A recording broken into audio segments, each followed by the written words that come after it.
What if I told you that the first cry of Seth was not heard in the garden, but in a world still grieving its own loss of light? That he was born beneath a sky that remembered paradise, yet reigned only over thorns? That the wind that touched his face once carried the breath of angels, and now carried only the memory of Eden's silence? Close your eyes, and let the story begin where innocence once lived. The garden was gone, and yet it lived in the hearts of two souls who had seen the face of God and the shadow of their own desire. Adam and Eve, weary with exile, had wandered long beyond the gates of Eden. They carried within them both the echo of creation and the weight of the curse. Every step they took felt like walking through a dream turned to dust. In the beginning, there had been only joy, rivers that sang, trees that bowed with fruit, light that needed no sun. But when the gates closed, that music fell silent. The world that awaited them was wide, but it was empty of the voice that once spoke to them in the cool of the morning. They had two sons then, Cain and Abel, and through them the memory of paradise flickered like a fragile flame. Yet one would become the hand of sorrow, the other the seed of sacrifice. And so it was that the earth tasted blood for the first time. The voice of Abel's offering rose to heaven, while the cry of his life spilled upon the soil, marking creation with grief. Cain fled into the distance, carrying the burden of his name, a restless wanderer, builder of cities and exile of his own making. Adam and Eve were left in silence once more. The days stretched long, the nights grew hollow. Eve would often sit by the edge of their dwelling, staring toward the horizon, as if waiting for the wind to bring back a sound from Eden. And Adam, older now, would place his hand upon the earth and feel its pulse, weaker, slower, as if the ground itself mourned with them. It was then in that world of grief that Seth was born. His birth was not surrounded by the music of angels or the laughter of creation, but by quietness, a soft, trembling quiet that felt like the breath before dawn. When Eve held him, her tears fell upon his face like dew upon the first blade of grass after a storm. She whispered, "God has granted me another child in place of Abel." From that moment, Seth became more than a son, he became a promise. Not a return to Eden, but a reminder that light can still be born in exile. His eyes carried the gentleness of dawn, and in his gaze was the reflection of both paradise lost and paradise yet to come. Adam taught him of the garden, of trees that glowed with life and rivers that sang their own names. He told him of the voice that once walked with them, and of the choice that broke the world. But he also spoke of mercy, that though they were cast out, they were not forgotten. Seth listened like one who had already known these things before birth. He carried no bitterness, only wonder, as if he understood that every seed must fall before it can rise. As he grew, the earth around him began to heal. Where he walked, flowers dared to bloom again. The ground that had once been cursed seemed to recognize him. Even the animals, wary since the first death, watched him without fear. There was a calmness about Seth, not the innocence of Eden, but the wisdom of one who had seen what innocence cost. Yet even he would feel the weight of his brother's absence. Some nights when the wind turned cold, he would hear his mother whisper Abel's name. Other nights he would find his father gazing into the stars, as if trying to find the light that once walked beside them. And Seth understood they did not look at him to replace what was lost, but to remember what was promised. Time moved like a river, silent and sure. Seth learned to till the soil, to build, to speak softly with the creatures, to offer the first fruits of his labor to the unseen God who had not abandoned them. And when he prayed, it was not with the voice of fear, but of remembrance, as though his words were leaves carried upon the wind, seeking a place they once belonged. In those days, Adam spoke of the end of his years. His voice grew thin, his steps slow. He would call Seth to his side and tell him of the days before sorrow, the laughter of God, the glow of creation, the first light that ever was. And he would say, "Seth, remember, even in exile, the breath of the Creator moves through you. We may have left the garden, but the garden has not left us." When Adam's final day came, the air grew still. The The sun lingered upon the horizon as though reluctant to leave. Seth knelt beside him, his tears falling upon the dust from which all men are formed. Adam smiled, a faint, distant smile, and whispered, "Tell the world that we remembered." The wind rose gently, a whisper moving through the trees, and it carried with it the sound of the first garden, faint but real. Seth felt it in his chest, a pulse older than memory. He lifted his father's hand and placed it over his own heart. And as the sun set upon the first man, the forgotten heir of Eden stood beneath the dimming light, knowing that every end was but a door to beginning. The night fell softly. The stars watched in silence. The world turned once more not toward the garden, but toward the promise hidden beyond the veil of its loss. And somewhere in the quiet of the earth, the breath of God still moved. The days that followed Adam's passing unfolded like pages carried by the wind, fragile, quiet, filled with a strange peace. Seth stood before his father's resting place, the earth newly turned, the air trembling with the soft hum of eternity. He did not cry, for his heart held something deeper than grief. It held a knowing that his father had merely crossed the unseen threshold, returning to the dust from which all life had risen. In the nights that came after, Seth would sit upon the hill overlooking the valley, the stars scattered above him like the eyes of the faithful watching from beyond time.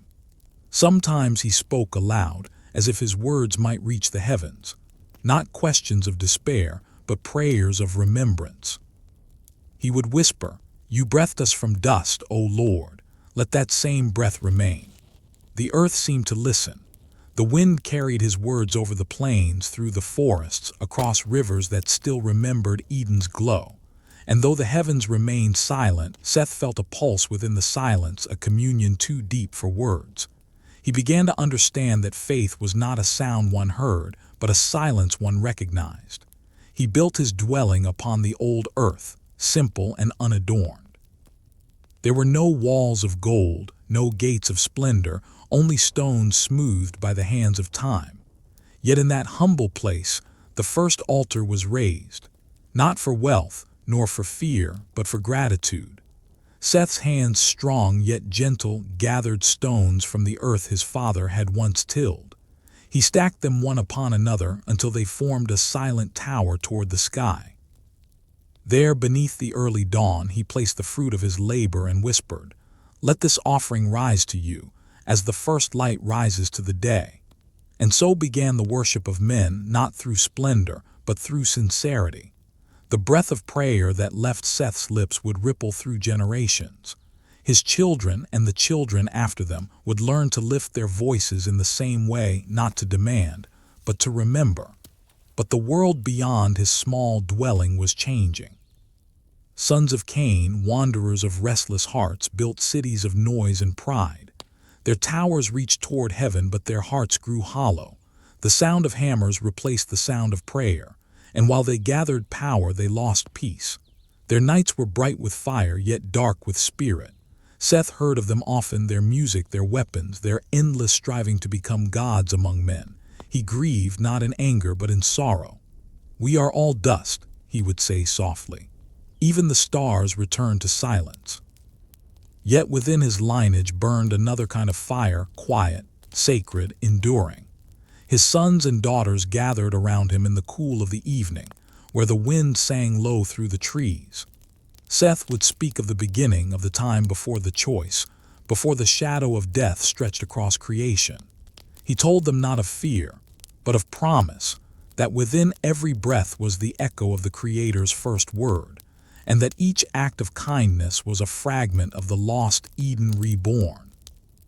Sometimes when the moon hung low and the night shimmered like water, Seth would feel that word stir within him again, that first breath, still alive, still moving. He would lift his eyes to the stars and see not distance but memory. "The heavens are not far," he would whisper. "They lean close to those who remember."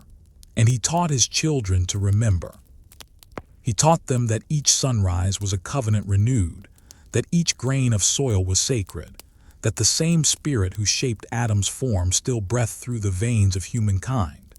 He told them that the garden was not lost, only hidden, and that one day, in God's time, the earth would be made whole again. Thus, through the house of Seth, prayer returned to the earth. From their lips rose songs that drifted like incense through the valleys and the hills. The people began once more to call upon the name of the Lord. And though the world beyond them burned with vanity, within their small circle peace grew like a garden reborn. There were nights when Seth would dream of his brother Abel. In those dreams, Abel's face glowed with the soft light of mercy, his eyes filled with the serenity of one who had never hated. They would walk together through meadows untouched by shadow, and Abel would say, "You have mended what I could not. Through you, the wound begins to heal." And Seth, waking, would weep not for sorrow but for grace. As the years passed, his sons grew into men of quiet strength, his daughters into women of wisdom and grace. The earth, though scarred, flourished beneath their care. Streams once dry began to flow again, trees rose tall and fruit-bearing. Even the birds returned, filling the air with melodies of renewal.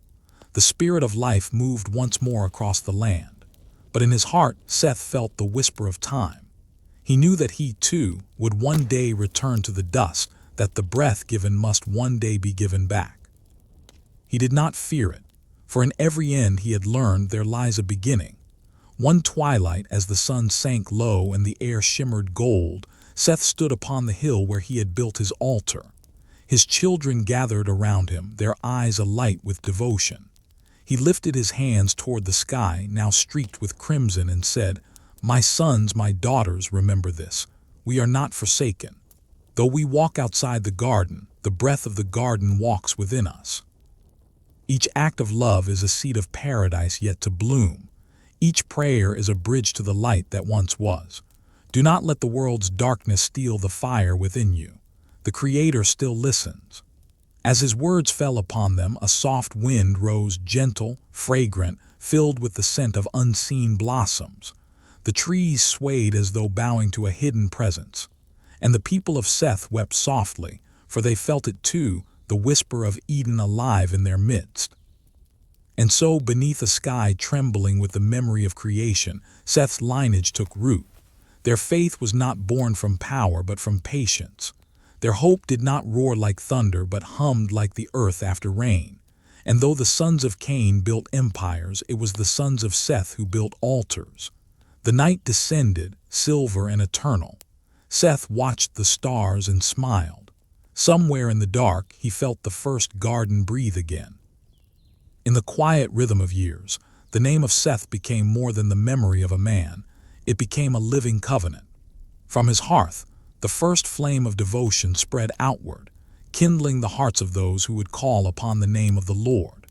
It was said that wherever the sons of Seth built their dwellings, the air carried a fragrance of peace, and the earth grew gentle beneath their feet. Generations rose like waves upon the sea, each one carrying forward a fragment of the light he had tended. His children built altars on high ground, where dawn first touched the world, and they prayed not for dominion, but for remembrance, that they might remain worthy of the breath that had been placed within them. In those days, men still remembered the voice that had once walked in the garden.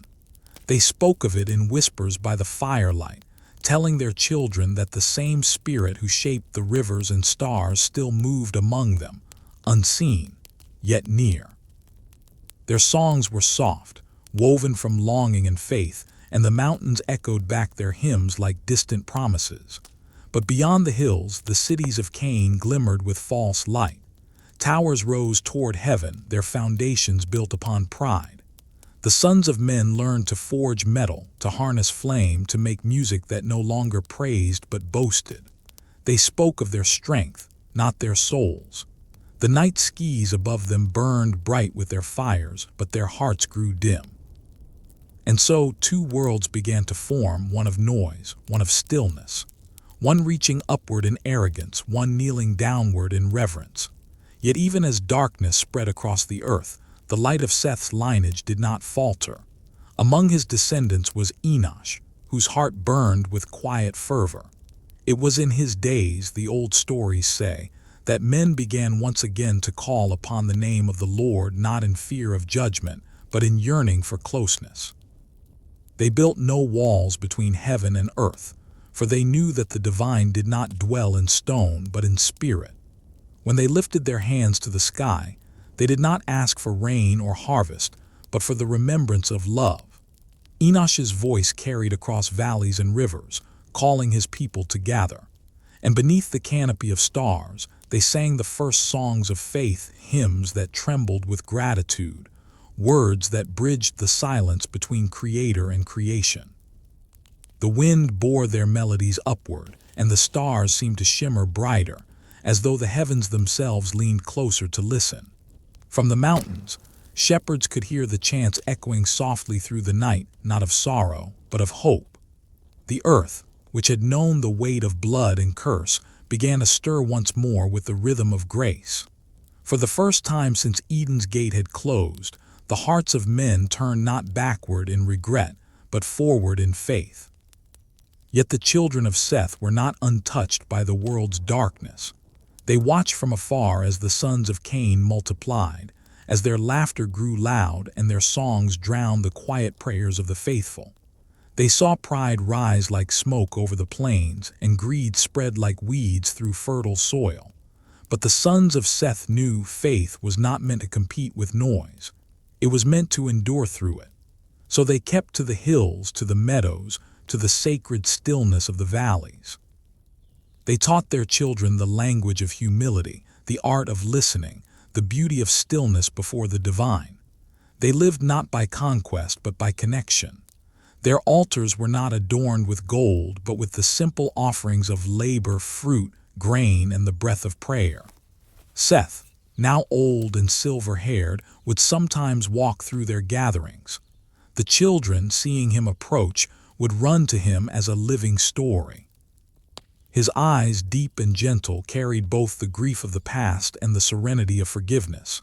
He would bless them, one by one, placing his weathered hand upon their heads and whispering, "You are the keepers of light. Never forget where it came from."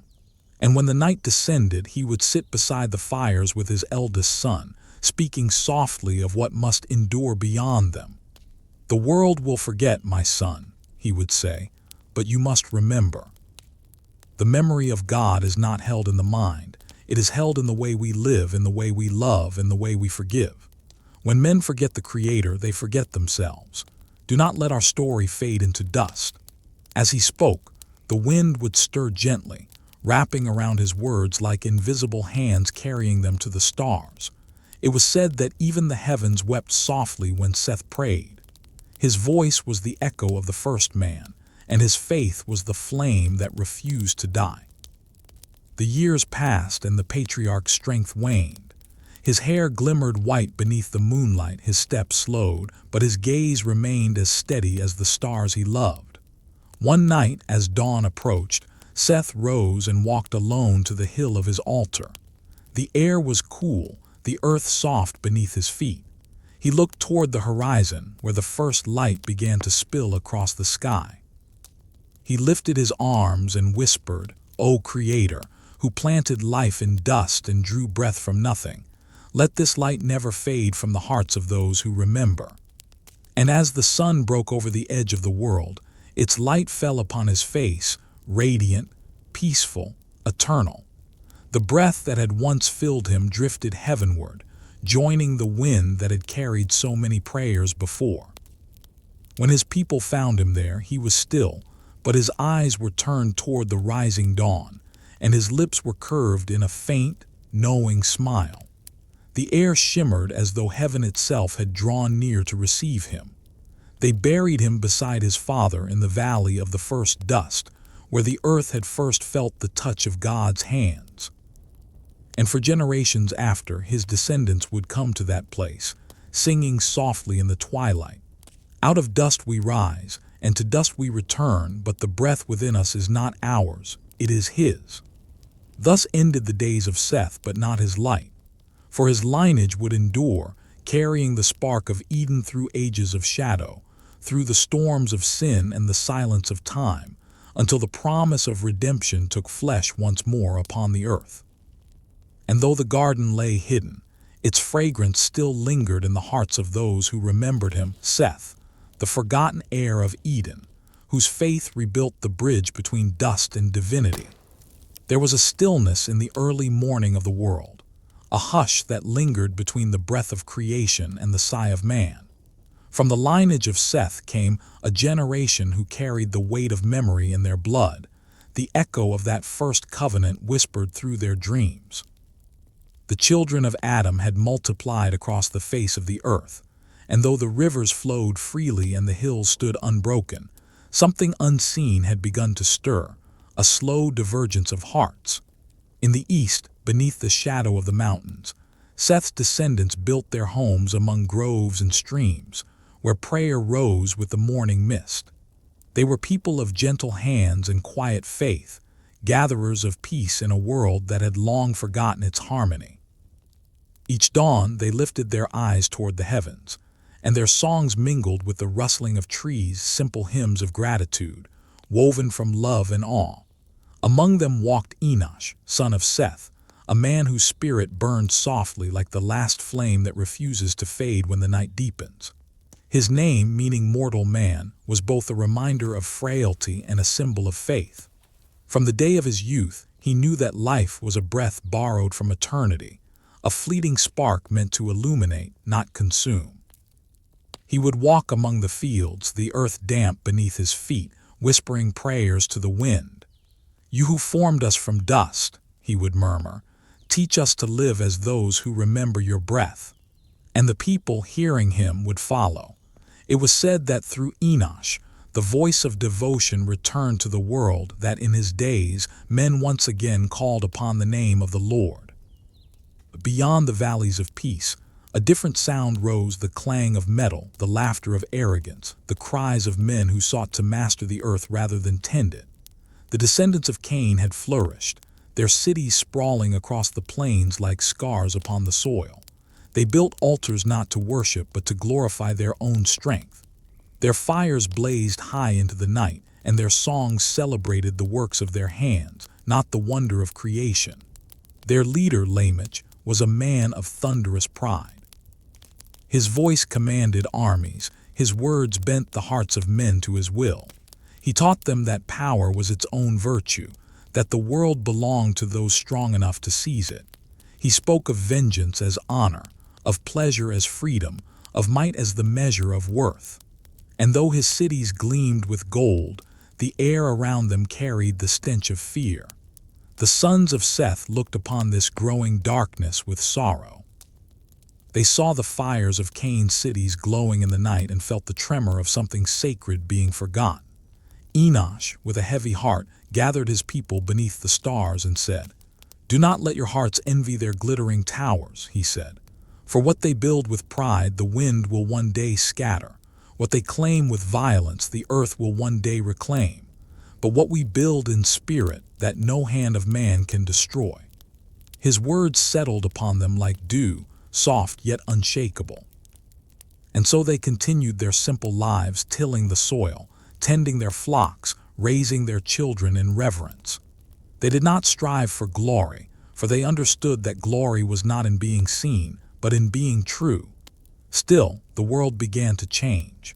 The air grew heavy with the noise of ambition. The people of Cain discovered ways to bend nature to their will, to smelt iron, to carve stone, to shape sound into music that could stir both joy and rebellion. Their daughters were fair and adorned in precious metals. Their sons were mighty and restless. Even from afar, the people of Seth could hear their songs, loud and tempting as the serpent's whisper once had been. There came a time when curiosity grew among the young of Seth's line. They would climb the hills and gaze at the distant cities shimmering beneath the moonlight. Some began to wonder if perhaps beauty could be found there too, if peace could dwell among power. They asked their elders, "Why do we remain apart when the world calls to us?" And the elders, remembering the garden and the fall, answered gently, "Because the world calls with the same voice that once promised wisdom through forbidden fruit." Yet not all hearts were content with quiet faith. The line between reverence and desire began to blur, and slowly the light that had burned so purely in Seth's generation began to flicker. But Enosh, now an old man, refused to let the flame die. One night, as the stars shimmered like the eyes of eternity, he gathered the people upon the sacred hill. The wind whispered through the olive trees, and the fires glowed faintly around them. He lifted his staff to the heavens and said, "We are dust, yes, but dust that remembers the hands that shaped it. Let not the pride of men blind us to the humility of creation, for we are not forgotten, even when the world forgets itself." Then he knelt and pressed his palm to the earth. "The ground still remembers Abel," he said softly, "and the heavens still remember Seth. Let us live so that heaven may remember us too." His voice broke the silence like dawn breaks the night, and for a moment the people felt the breath of Eden again, faint but real, drifting through the air like the fragrance of unseen blossoms. When morning came, Enosh walked alone to the valley, his heart heavy yet full of peace. He knew his days were nearing their end. The world around him was shifting, but the memory of God still pulsed through the veins of his people. And so, as the first light touched the horizon, he whispered the words that would echo for generations. "The garden is not behind us, it waits ahead." Time, like a river, moved steadily onward, winding through valleys of remembrance and plains of forgetfulness. After Enosh returned to the dust, his people mourned not in despair, but in reverence.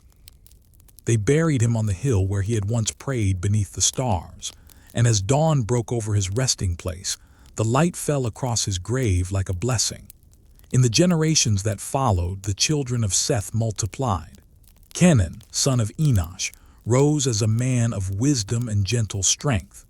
The world around him had grown wider, louder, and more restless. The cities of Cain blazed on distant horizons, their songs echoing like thunder over the hills. But in the lands of Seth, the air still carried the scent of still waters and the hush of dawn. Kenan was a man of the soil. His hands bore the marks of labor, but his eyes gleamed with quiet knowing. He often said, "The land does not yield to pride, but to patience.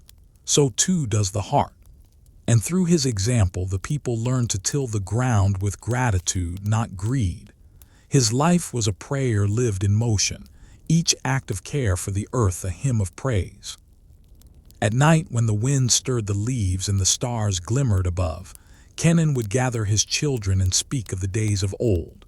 He told them of Seth, the first son of renewal, and of Enosh, who taught men again to call upon the name of the Lord. His stories flowed like rivers, not grand or boastful, but steady and deep. He spoke of a God who walked unseen, whose voice was not thunder but breath, whose miracles were not in fire but in the slow blooming of life. Yet even in his peace, Kenan sensed the shift in the wind. Messengers who wandered from afar brought tales of men who no longer knelt before dawn but before their own creations. The people of Cain had discovered new crafts. They smelted iron and bronze, shaped music and art, and built altars to the beauty of their own minds. Their daughters were adorned in gold, their feasts stretched for days, and though they spoke the name of the Creator with their lips, their hearts were far from him. A shadow began to creep across the world, subtle and alluring. It came not as violence but as fascination. The children of Seth began to wander closer to the cities they once feared, drawn by their music and splendor. Some said, "Perhaps they are not as lost as we thought. Perhaps we can learn from them." And curiosity, innocent at first, became longing. Kenan watched this with a heart heavy as stone. He knew that the line between remembrance and forgetting was as thin as a breath. He called his people together and spoke, "My children, the world grows bright with fire, but it is not the light of heaven. Do not mistake the shimmer of gold for the glow of grace, for every flame that burns without faith consumes rather than warms." But his words, though wise, met the winds of change. The younger generation, restless and yearning for more, began to dream of the cities beyond the hills. The world was no longer as simple as it once had been. When Kenan's time came, he left the world quietly, as dawn leaves the night. His son Mahalalel rose to lead, a man whose name meant praise of God. And indeed, his voice was a song that could soothe even the most troubled soul. He was known to climb to the high cliffs at sunrise and sing until his voice echoed through the valleys. The people said that when Mahalalel sang, even the rivers seemed to pause and listen. But beneath his melodies, the earth trembled with tension. The sons of Cain had grown in number and might. Their cities sprawled like webs across the land, and their influence began to seep into every valley and plain. The daughters of Seth, innocent and fair, were seen by the sons of Cain, and desire stirred where reverence once dwelled. Mahalalel's people began to mingle with those who had long forgotten the name of the Creator. Their songs blended half sacred, half profane. Where once worship had been pure, it became adorned with pride. The sacred fires burned not only for prayer but for pleasure. Still, Mahalalel refused to surrender to despair. He built an altar higher than any before atop a mountain whose peak kissed the clouds. From there he could see the cities glimmering in the distance, the fires of man burning against the night. He would stand upon that height, lift his hands, and cry out, "O Lord of life, the hearts of men are wandering far from home." But even if the world forgets, let one voice remain, a flame that will not die, a prayer that will not fade. And though the heavens were silent, the wind carried his prayer, weaving it through the trees, across the waters, and into the hearts of those who still remembered. Years turned to decades, and Mahalalel grew old. He saw his grandchildren play in the fields, their laughter bright and unburdened. But beneath their joy, he sensed the pull of a different world, the allure of cities, of song, of the golden things that glittered in the dark. He would sit beside them as twilight fell, his eyes distant yet kind. "Children," he would whisper, "remember the garden. Remember that you are made of dust and breath. The dust is what you walk upon, but the breath, that is what walks within you. Do not lose your breath for the sake of the dust." And as the stars rose above them, his words settled into their hearts like seeds awaiting spring. When Mahalalel's final dawn arrived, he stood upon the mountain one last time. The horizon blazed with light, and he whispered, "The darkness grows bold, but the light does not yield. The faithful will endure." He closed his eyes, and the wind took him not as a storm, but as a sigh. His spirit, it was said, became a song that lingered in the air long after he was gone. Thus passed another guardian of the covenant, another keeper of the flame. And though the light dimmed in the hearts of men, it did not die. For in the line of Seth, one yet remained who would walk closer to heaven than any before him, a man whose name would echo through eternity, Enoch. The winds of the world had changed. The earth was no longer the quiet cradle it once had been. The children of men built towers of pride, carved idols of stone, and filled the air with the songs of self-worship. Yet in the high places of the hills, among the descendants of Seth, a remnant still listened, not to the noise of the world, but to the whisper of the divine. And from among them rose a man whose soul burned with remembrance. His name was Enoch. From his youth he was different. When others laughed, he listened. When others built, he dreamed. When others sought dominion over the earth, he sought communion with heaven. His heart carried the echo of the first breath. The same wind that had stirred Adam to life seemed to stir within him. He would often wander alone at dawn, walking until the mist met the light, speaking softly to the unseen. "Lord of beginnings," he would whisper, "if my forefathers walked with you in the garden, let me walk with you here among the thorns." And somehow, in that quiet, the air around him would change. The wind would still, the leaves would tremble, and a presence unseen but deeply felt would surround him like a cloak of light. Those who saw him in those moments said that Enoch's eyes glowed as though reflecting something not of this earth. He spoke little of what he experienced, for the mysteries of heaven do not belong to careless tongues. But his life began to change. When others grew weary, he endured. When others feared, he was still. His words carried a calm that seemed older than the world itself. People began to follow him not out of command but out of awe. For in Enoch they saw not power but peace. He built no cities. He raised no monuments. Instead, he raised hearts. His voice became the morning prayer of his people, his silence their evening peace. Children who once played in the fields began to follow him at dusk, watching as he lifted his face to the sky. "Listen," he would say softly, "the wind remembers." In those days, the corruption of Cain's cities had reached its peak. Men began to take for themselves whatever pleased the eye. The strong ruled the weak, the earth groaned beneath their arrogance. It was said that the sons of heaven, the watchers, looked upon the world and wept, for the harmony of creation had been broken. Enoch, seeing this, wept too. He walked alone to the mountain's edge, where clouds gathered like veils between earth and sky. For 7 days and nights he fasted, neither eating nor sleeping, waiting for a sign. And on the 7th night, when the moon was at its fullest, a voice like distant thunder spoke within him. "Enoch, son of Jared, 7th from Adam, write what you see, for the days of men are growing short." The voice did not come from the heavens above, but from the light that stirred within him. He fell to his knees, trembling, and in his heart the veil between worlds was torn. He saw visions of what was and what was yet to come. He saw angels descending like fire, their faces veiled in radiance. He saw mountains melt before the presence of the Almighty.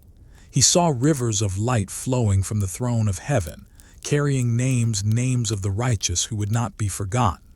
He saw the flood that would one day cleanse the world, and a covenant shining like a rainbow over new waters. When he awoke, his tears were still upon his face, but his eyes had changed. They no longer looked outward but through.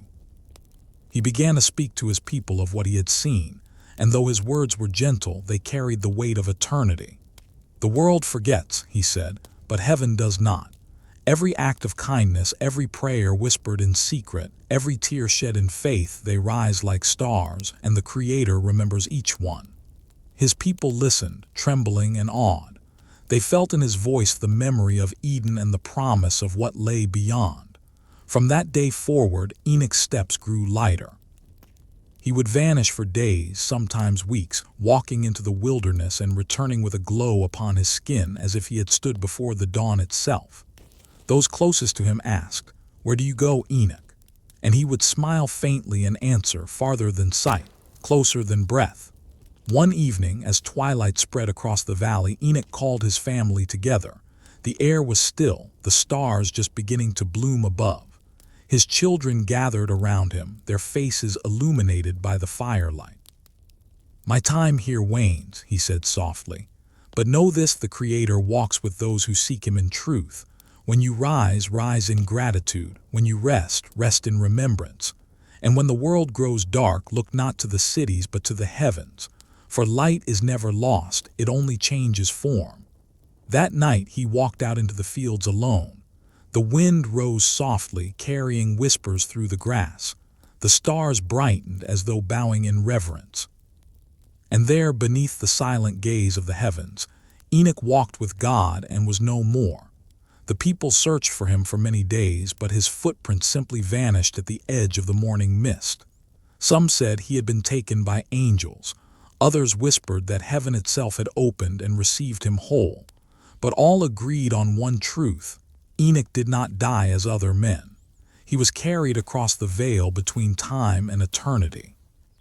From that day his name became a song, sung in hushed tones by those who still remembered the old ways. His faith was a bridge between dust and divinity, proof that even in a world crumbling under sin, the soul could still rise untethered into light. And so the descendants of Seth looked to the sky each evening, searching the stars for a sign of him. For in their hearts, they believed that the man who walked beyond time still walked among them, unseen, whispering to those who dared to listen. The world grew darker, but their hope grew deeper.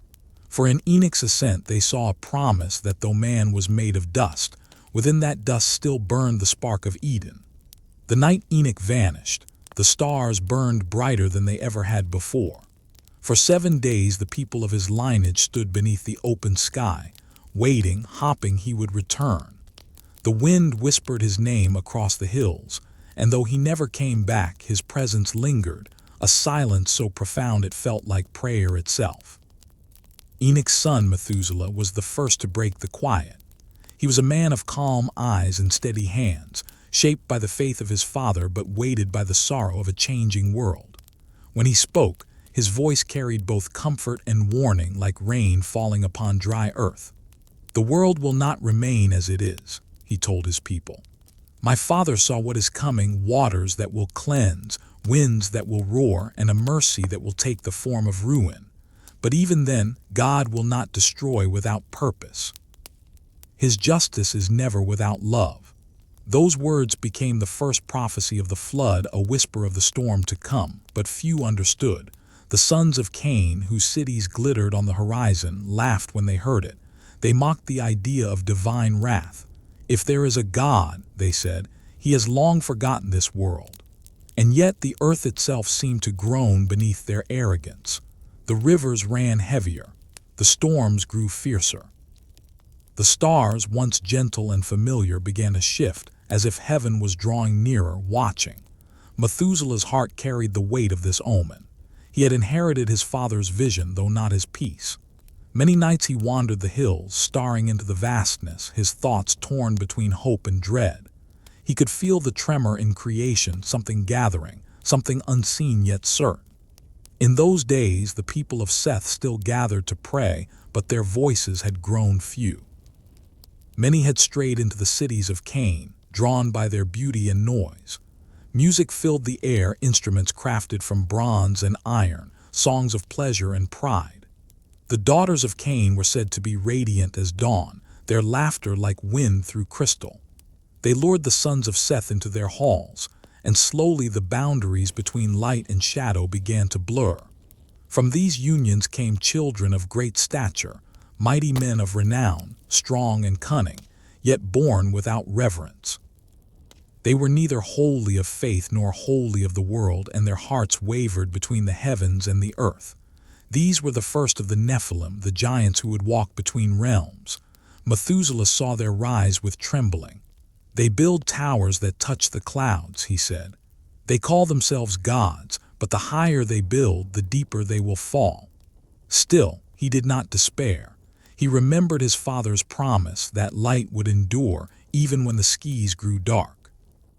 And so he prayed for his people, often alone, his tears mingling with the soil. He would lift his face to the heavens and whisper, "Let the flood come only when mercy is ready to receive it." Years passed like seasons. Methuselah grew old, his beard silvered with time, his voice soft but firm. His son Lamech grew to manhood under his watchful eyes. Lamech was unlike his father, restless, fierce, but righteous in heart. He longed for justice, but carried sorrow in his soul.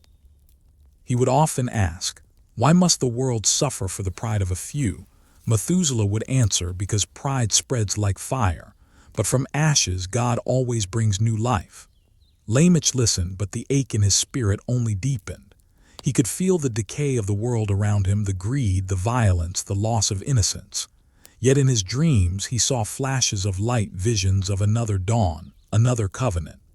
Then one night, as thunder rolled across the mountains, Lamech awoke with a cry. He rushed from his tent, the rain falling in silver sheets around him. The voice of the storm spoke within him, not with words but with knowing, and he understood. A child was coming. He returned to his home trembling. His wife, already with child, looked upon him with wonder. "What did you see?" she asked, and Lamech replied, "Hope born in the shadow of judgment." When the child came, they named him Noah, which means rest, for Lamech said, "This one shall comfort us from the toil of our hands, from the ground which the Lord has cursed." The moment the name was spoken, the storm outside ceased. The rain slowed, and the air shimmered as if heaven had leaned close to listen. The prophecy of Enoch had not been forgotten. It had merely taken form. Methuselah, now old and weary, held the child in his arms, his eyes filled with tears. "This one," he whispered, "will be the bridge between ruin and renewal." And for a moment the world itself seemed to breathe again. Yet far beyond the hills, in the cities of men, the laughter of arrogance still echoed. Towers rose higher, altars grew grander, and the hearts of humanity turned ever further from the voice of heaven. The stage was being set not merely for destruction, but for rebirth. In that quiet cradle beneath the weary stars, the child Noah slept unaware that his hands would one day build the ark of salvation, and his tears would mingle with the first drops of the coming flood. The night Noah was born, the stars shivered as though they knew his name. The rain had ceased, but the air still carried the scent of thunder, a reminder that heaven had spoken. His cry was not one of fear but of promise, a fragile sound that echoed through the tents of Seth's descendants like the first note of a long-forgotten hymn. From his earliest days, Noah was different. His eyes held an ancient depth, as though they reflected the memory of another world. While other children played among the fields, he sat beside the rivers, tracing patterns in the soil, whispering questions to the wind. "Why does the water never rest?" he would ask. "Why does it always seek the low places?" His grandfather Methuselah would smile gently and reply, "Because the humble area where God's reflection dwells, my son. The low places are where heaven's tears become rivers." As Noah grew, so too did the darkness of the world. The children of Cain had multiplied greatly, and their cities stretched across the plains like spiderwebs of gold and iron. They built instruments of war and towers that reached the clouds, saying, "We will make our names eternal." The sons of Seth who had joined them no longer spoke of prayer or purity. Their hearts turned toward desire, their songs toward pride. The line of Seth, once a river of faith, had become a trickle lost in the dust. Only a few remained who still whispered the old prayers, and among them Methuselah, Lamech, and young Noah. When Noah reached his youth, his father took him to the mountain where Enoch had once walked with God. The wind there was colder, sharper, carrying the scent of rain though the sky was clear. They stood in silence for a long while before Lamech spoke. "This is where your great-grandfather was taken," he said softly. "He walked so closely with God that one day heaven simply opened and received him." Noah's eyes widened. Did he not fear the unknown? Lamech smiled sadly. "Those who know God's voice do not fear where it leads." From that moment, Noah's heart burned with longing not for greatness but for closeness. He began to seek solitude more often, retreating into valleys and forests, listening for the voice that had called his forefathers. In the stillness of night, when the stars wheeled above like ancient sentinels, he would feel a warmth rise within his chest, a wordless knowing that the Creator still watched, still waited. But the world around him was unraveling. The sons of the Nephilim, the mighty ones of old, now ruled the cities with hands of iron and hearts of stone. They took what they desired, crushed what they envied, and bent even the strong to their will. Their laughter echoed like thunder across the hills. They were beautiful, terrible, and untouchable, half flesh, half flame. The people worshipped them as gods. Statues of their likeness filled the temples, and sacrifices stained the earth red. The skies grew dimmer, the air heavier. Even the rivers seemed to groan beneath the weight of blood and greed. Noah, still young, saw these things and wept. "Why has the world forgotten who made it?" he cried. Methuselah answered, "Because men prefer the shadow to the light that exposes them. Yet even shadows cannot survive the dawn." Years passed and Noah became a man. He was neither rich nor powerful, but there was something in him that drew others, a quiet strength and unspoken peace. When he walked through the fields, the animals did not flee. When he spoke, even the weary listened. It was said that when Noah prayed, the winds changed direction. But while he tended his fields and raised his sons, he felt the heaviness of heaven pressing closer. The world's laughter had grown too loud, its sin too great. The Watchers, once guardians of the skies, had descended to the earth and taken mortal wives. From their unions came beings of unnatural might, and with them chaos. One night, as the world slept beneath a crimson moon, Noah awoke to a voice unlike any he had heard before. It was not thunder. It was not windy. It was stillness that spoke, the voice of eternity itself. "Noah." He fell to his knees, trembling. "Here I am." And the voice continued, soft yet vast. "The earth is filled with corruption. Every thought of man is bent toward violence. The creation I breathed life into now chokes on its own pride. But you, Noah, you have found grace in my sight. For your heart is still clean, your spirit still listens. Noah bowed his head, unable to speak. The silence stretched between them like the space between stars, infinite, sacred. Build, said the voice. Not for glory, but for life. I will show you what to make. I will tell you when to begin. But first, wait. For judgment comes slowly like the tide, and mercy always precedes it. The vision faded, but the weight of it remained. When Noah rose, the air seemed charged with unseen light. The stars shimmered like eyes, watching, waiting. He told no one of what he had heard, not even his father. He simply worked in silence, mending, planting, preparing. He knew that obedience often looks like madness before it becomes wisdom.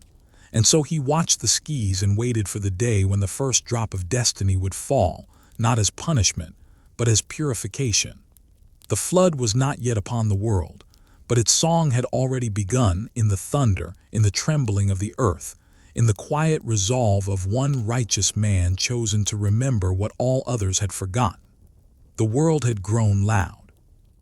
Too loud. The laughter of men no longer carried joy, only defiance. The mountains that once echoed with prayer now trembled beneath the weight of blood and war. The cities of the Nephilim blazed with torchlight, their towers piercing the heavens like daggers of pride. The air shimmered with the heat of corruption, and the rivers ran heavy with the refuse of greed. Yet far from the cities, in a valley veiled in mist, Noah labored in silence. He tilled the ground as his fathers had, sang softly as he worked, and raised his sons to honor the breath that gave them life. But inside his heart, a whisper endured that still voice that had once called him in the night. It had been many years since he last heard it, but the echo remained, build. He did not yet know what. He did not yet know when. Only that obedience must precede understanding. His neighbors mocked him. Noah, you live as though the old God still walks among men, they said. Do you not see? The heavens have turned away. The watchers themselves dwell among us now. They teach us the secrets of flame and the weapons of the gods. Who needs your prayers when we can command the lightning? Noah answered gently, the lightning still listens to the one who made it. But they laughed louder, their eyes gleaming like molten gold. For their hearts had been darkened by the gifts of those fallen beings, angels who had descended to the earth, forsaking their stations for the beauty of mortal women. They brought with them forbidden knowledge, the art of weaponry, the mixing of metals, the reading of stars, and the crafting of spells that bent nature to will. The sons of men grew mighty, and the daughters of men were adorned with jewels that shimmered like captured starlight. But heaven wept. From the heights unseen, the watchers who had remained faithful looked down upon the earth and saw chaos where once there had been harmony. They cried out, "How long, O Lord, before you make all things pure again?" And then on a night when the moon hid its face and the wind carried no sound, the voice of God returned to Noah. It was not a sound that entered his ears, it entered his soul. It filled the space within him where fear might have dwelled and replaced it with certainty. "Noah, son of lineage," said the voice, "the end of all flesh has come before me, for the earth is filled with violence through them.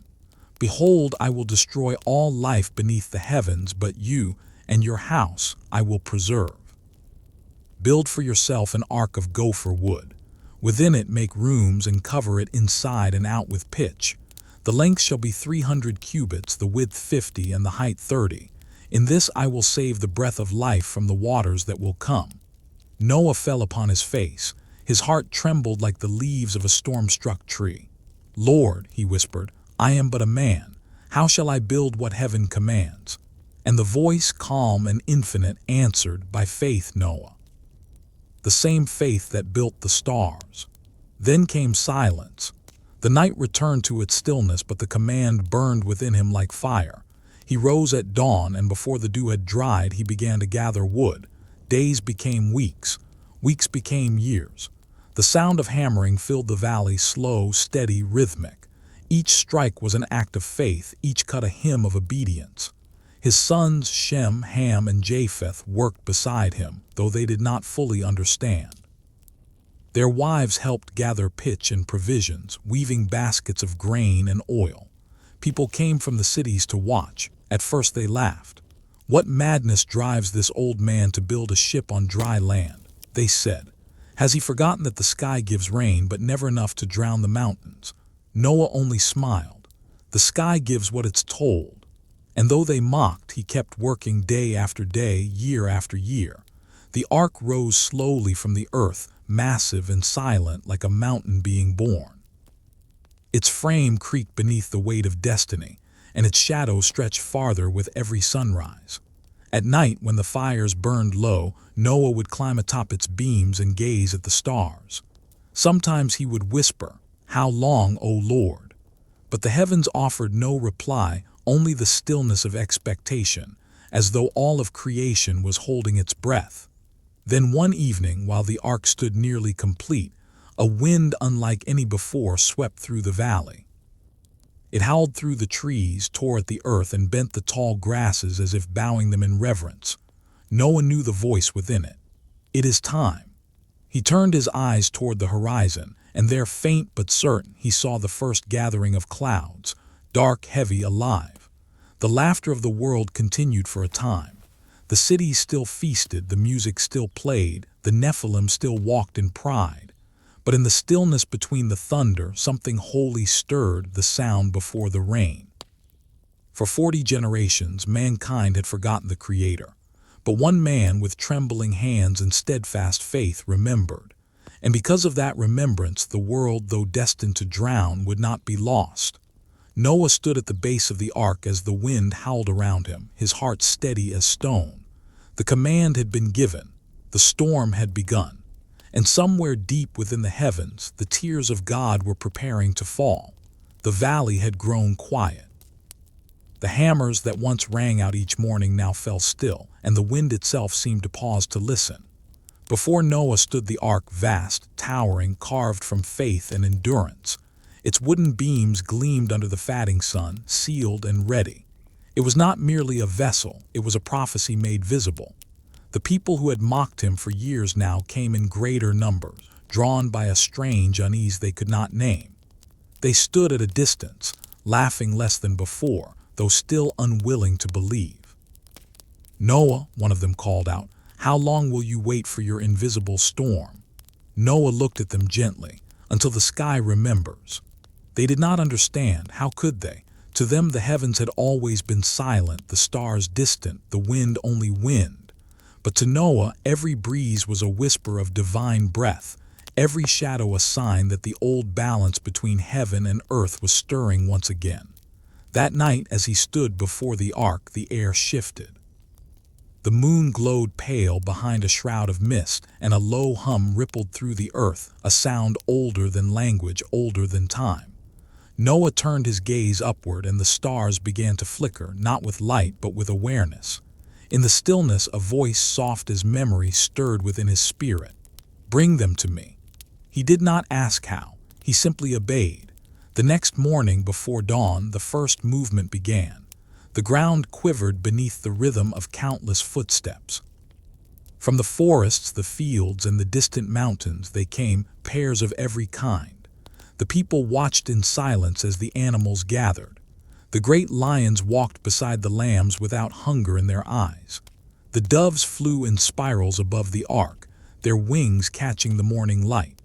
Elephants moved like slow shadows across the plain, while small creatures, unseen in the world's noise, followed quietly behind. There was no chaos, no fear. It was as though the memory of Eden had awakened in every living thing, and for a moment creation remembered harmony. Children ran to their parents, shouting, "Look, even the beasts obey him." But their fathers only shook their heads, afraid to believe what their eyes could not explain. By evening, the valley was alive with movement, a holy procession led not by man, but by the whisper of the divine. Noah and his sons guided them, their hearts trembling as they worked. They made space within the ark, not with haste, but with reverence, as though every creature was sacred, a heartbeat God wished to preserve.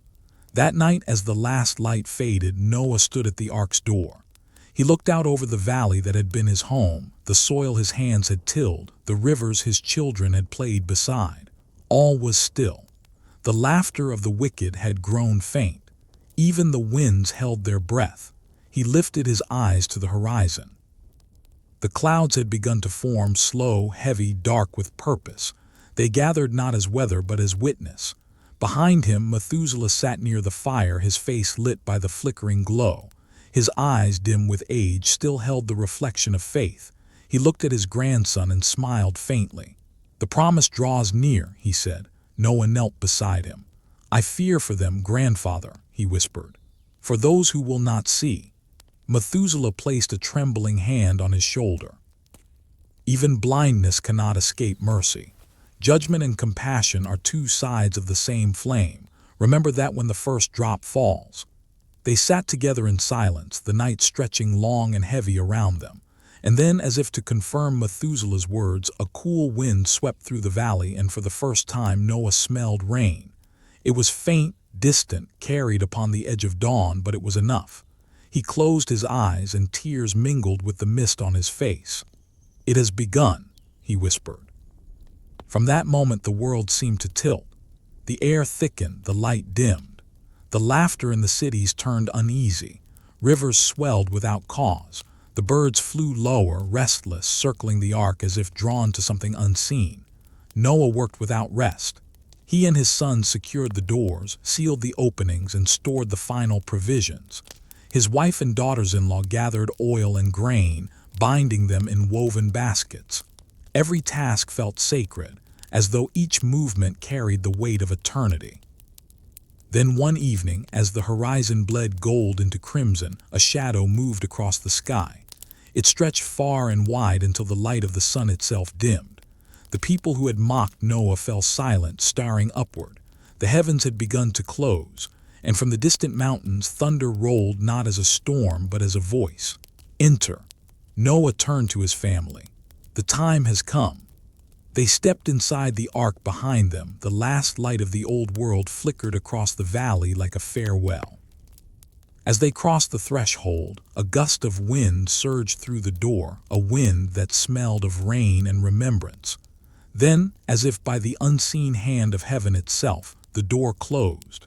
And for 7 days the world held its breath. For 7 days the ark stood silent upon the dry earth, its wooden frame dark against the gathering storm. Inside, Noah and his family waited, their hearts heavy but still. The world outside continued its restless dance. The markets of the cities still rang with laughter, the feast still burned with wine and song. Yet the air had changed. The wind moved differently. Even the ground seemed to murmur beneath the feet of men. Then on the 7th night, as twilight bled into shadow, the first drop fell. It was small, soft, like a tear. It struck the earth and disappeared into dust. Then another came, and another. Soon the ground shimmered, the scent of rain rising like incense after centuries of drought. Noah lifted his head and whispered, "The sky remembers." The drops became streams, the streams became sheets, the sheets became rivers falling from heaven. The sound was unlike anything the world had ever known, not thunder, but a deep, steady weeping. It was as though creation itself mourned its own undoing. The people ran into the streets, laughing at first, stretching their arms to the sky. "See," they shouted. "The heavens bless us." But their laughter dimmed as the water did not stop. Hours passed, then days. The rivers swelled, crawling over their banks. The roads became torrents, the fields lakes of mud and ruin. The rain fell not as mercy, but as memory, a memory of what man had forgotten. Inside the ark, Noah and his family prayed. They felt the tremors of the earth, the pounding of the storm against the hull. The animals stirred, their voices rising in confusion and fear. Lightning tore across the horizon, white and merciless, illuminating the faces of those who still stood outside, crying now, pounding on the sealed door. "Noah, open to us," they screamed. "We believe you now." But the door would not open. It had been shut by a hand greater than his. Noah fell to his knees, tears streaming down his face. "O Lord," he cried, "my heart breaks for them." And in the thunder came an answer, not in words but in knowing. Mercy is not the absence of pain but the purpose within it. The days that followed blurred into gray. The rain did not cease. The fountains of the deep burst forth from beneath the mountains. Waters rose from below as they poured from above, meeting in the middle like two halves of judgment reunited. Villages vanished beneath the waves. Towers crumbled. The cities of the mighty, the palaces of the Nephilim, fell with a sound that echoed through the bones of the world. The gods of men, carved in gold and stone, were swept away as though they had never been. And still the rain fell. Inside the ark the air grew heavy and damp. The smell of animals, of pitch and timber, filled the chambers. Noah's sons worked tirelessly to feed and tend to the creatures. His wife and daughters-in-law lit small lamps to chase away the darkness. At night Noah would climb to the upper deck and look through the narrow window. There was no land, no stars, only water, endless, moving, alive. He could not tell where the sea ended and the sky began. The world had become one vast tear. He whispered into the void, "Is this the end?" And somewhere deep within him, the voice that had guided him from the beginning stirred again. "No, this is the cleansing before the beginning." Noah bowed his head. He understood now. The flood was not wrath alone, it was renewal. The rain was not vengeance, it was remembrance. Heaven was not destroying man to erase him, but to redeem what could still be saved. Outside, the cries faded. The waters rose above the tallest trees, then over the mountains. The air grew still, heavy with silence. The storm had swallowed everything, yet within that silence, something sacred was being reborn. For 40 days and 40 nights the rain fell. The ark drifted upon the face of the waters like a single heartbeat in an ocean of grief. Lightning split the clouds, revealing the endless gray below, but inside the vessel a small lamp still burned. It was faith, fragile, flickering, but alive. Each morning Noah prayed beside that flame. His voice was weary but unwavering. "O Lord of the breath that began all things," he whispered, "when your tears cease, remember us." And though no answer came, the lamp did not go out. On the 40th night the rain slowed. The thunder softened into a distant hum. The sea still roared, but above it a single star appeared, faint, trembling, yet unmistakably alive.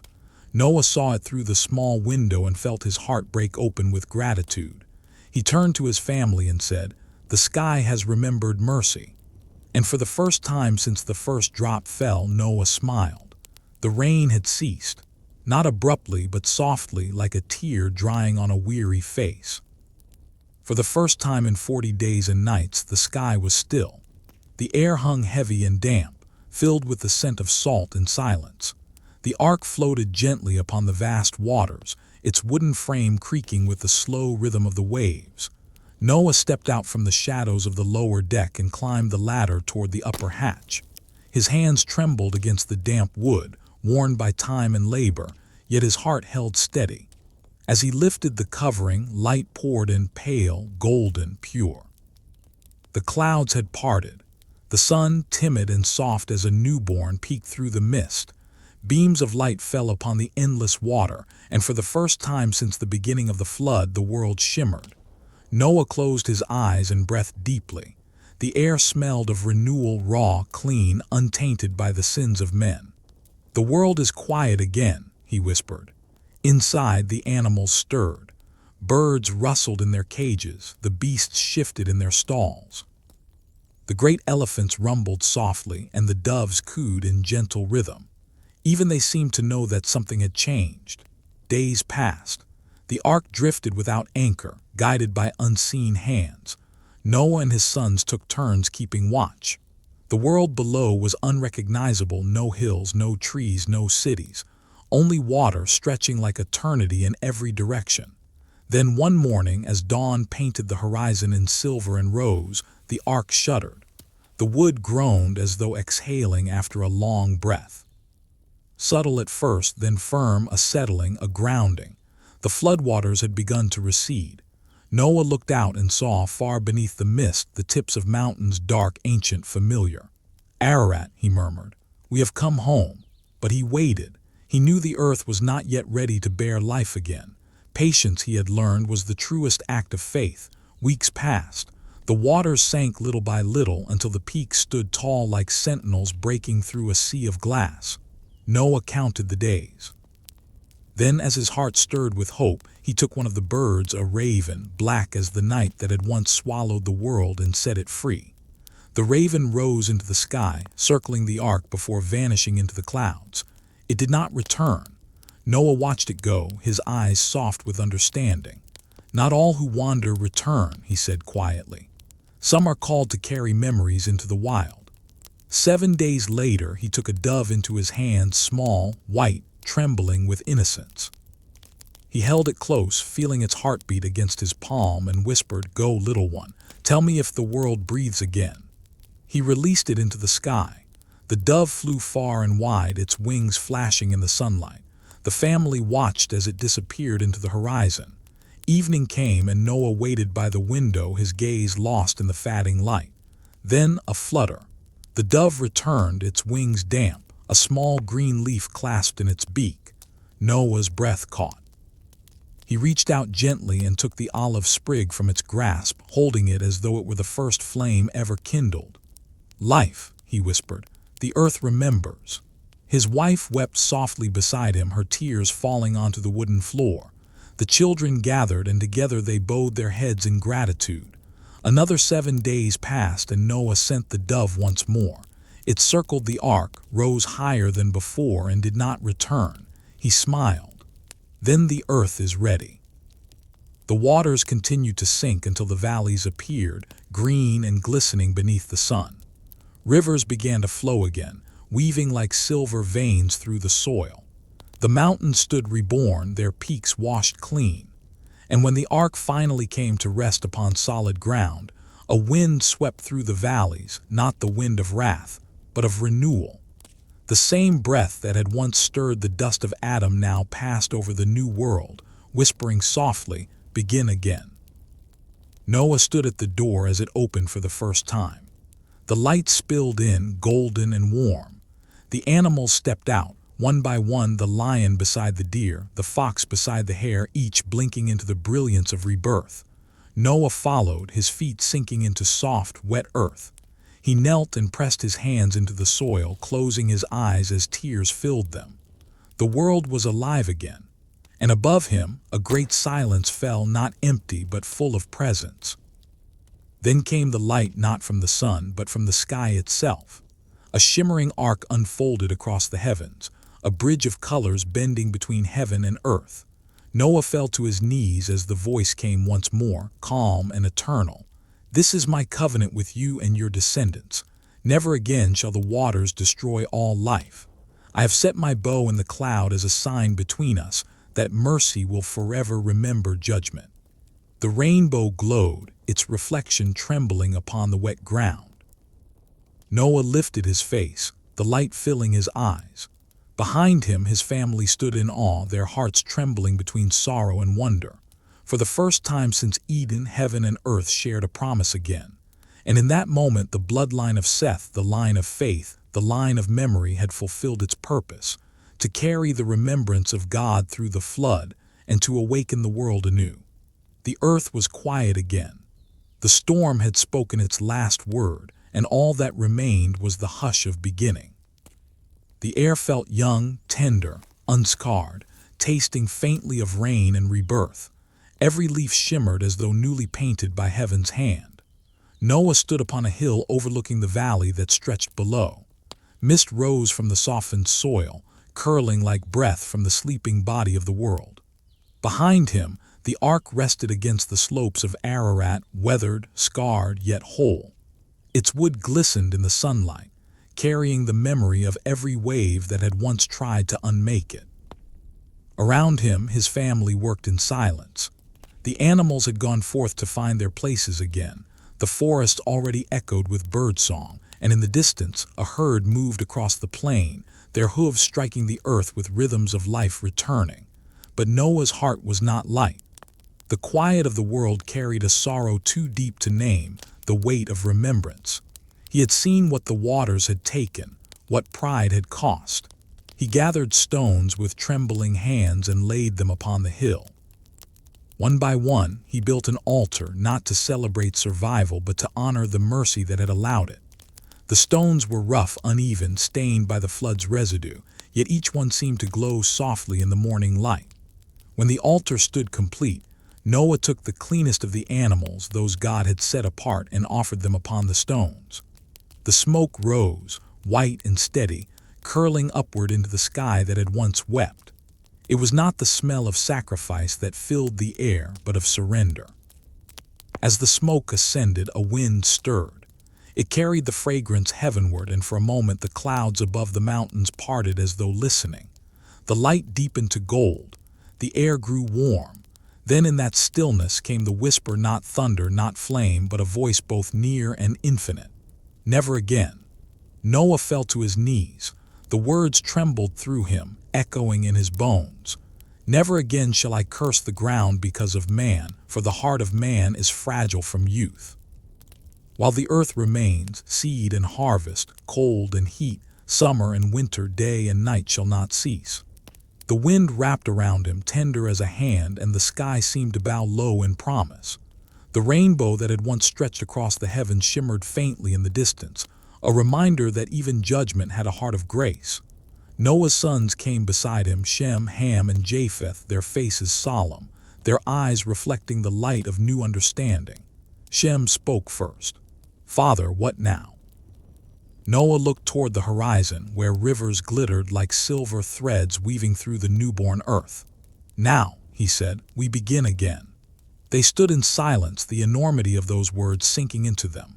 The world was empty but not barren. It was waiting, fertile with possibility, ready for hands that remembered both the mercy and the warning of heaven. As days turned into weeks, they began to plant. Seeds carried from the ark found soil once more. Green shoots broke through the earth, trembling beneath the wind. Vines coiled, trees rooted, and the valleys began to hum with the rhythm of growth. The rivers swelled with fish. The sky filled with wings. The land, which had known only ruin, began to sing.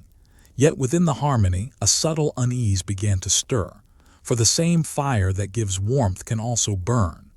The children of Noah and the generations that would follow carried the blood of Seth, but also the shadow of Cain. Within their hearts lay both reverence and desire, both gratitude and hunger. Noah watched them with love and worry. He saw how quickly laughter returned, how soon memory began to fade.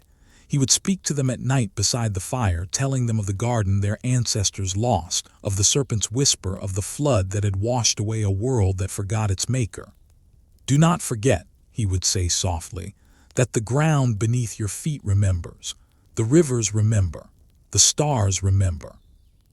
Everything that breathes is bound by the promise of the one who gave it life."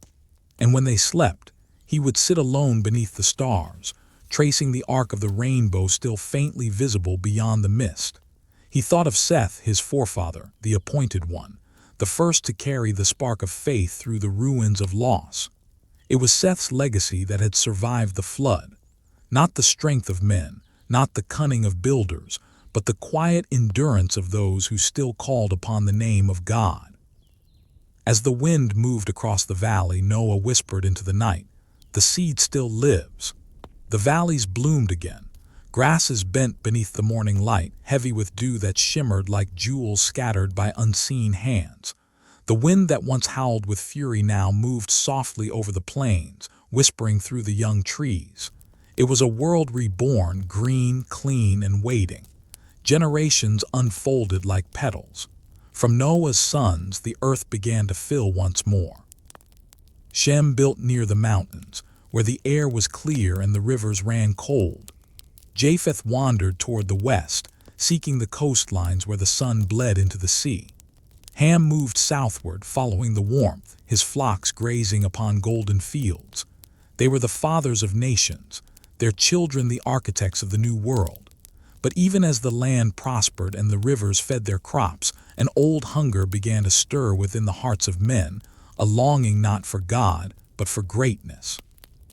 The memory of the flood faded like a dream upon waking.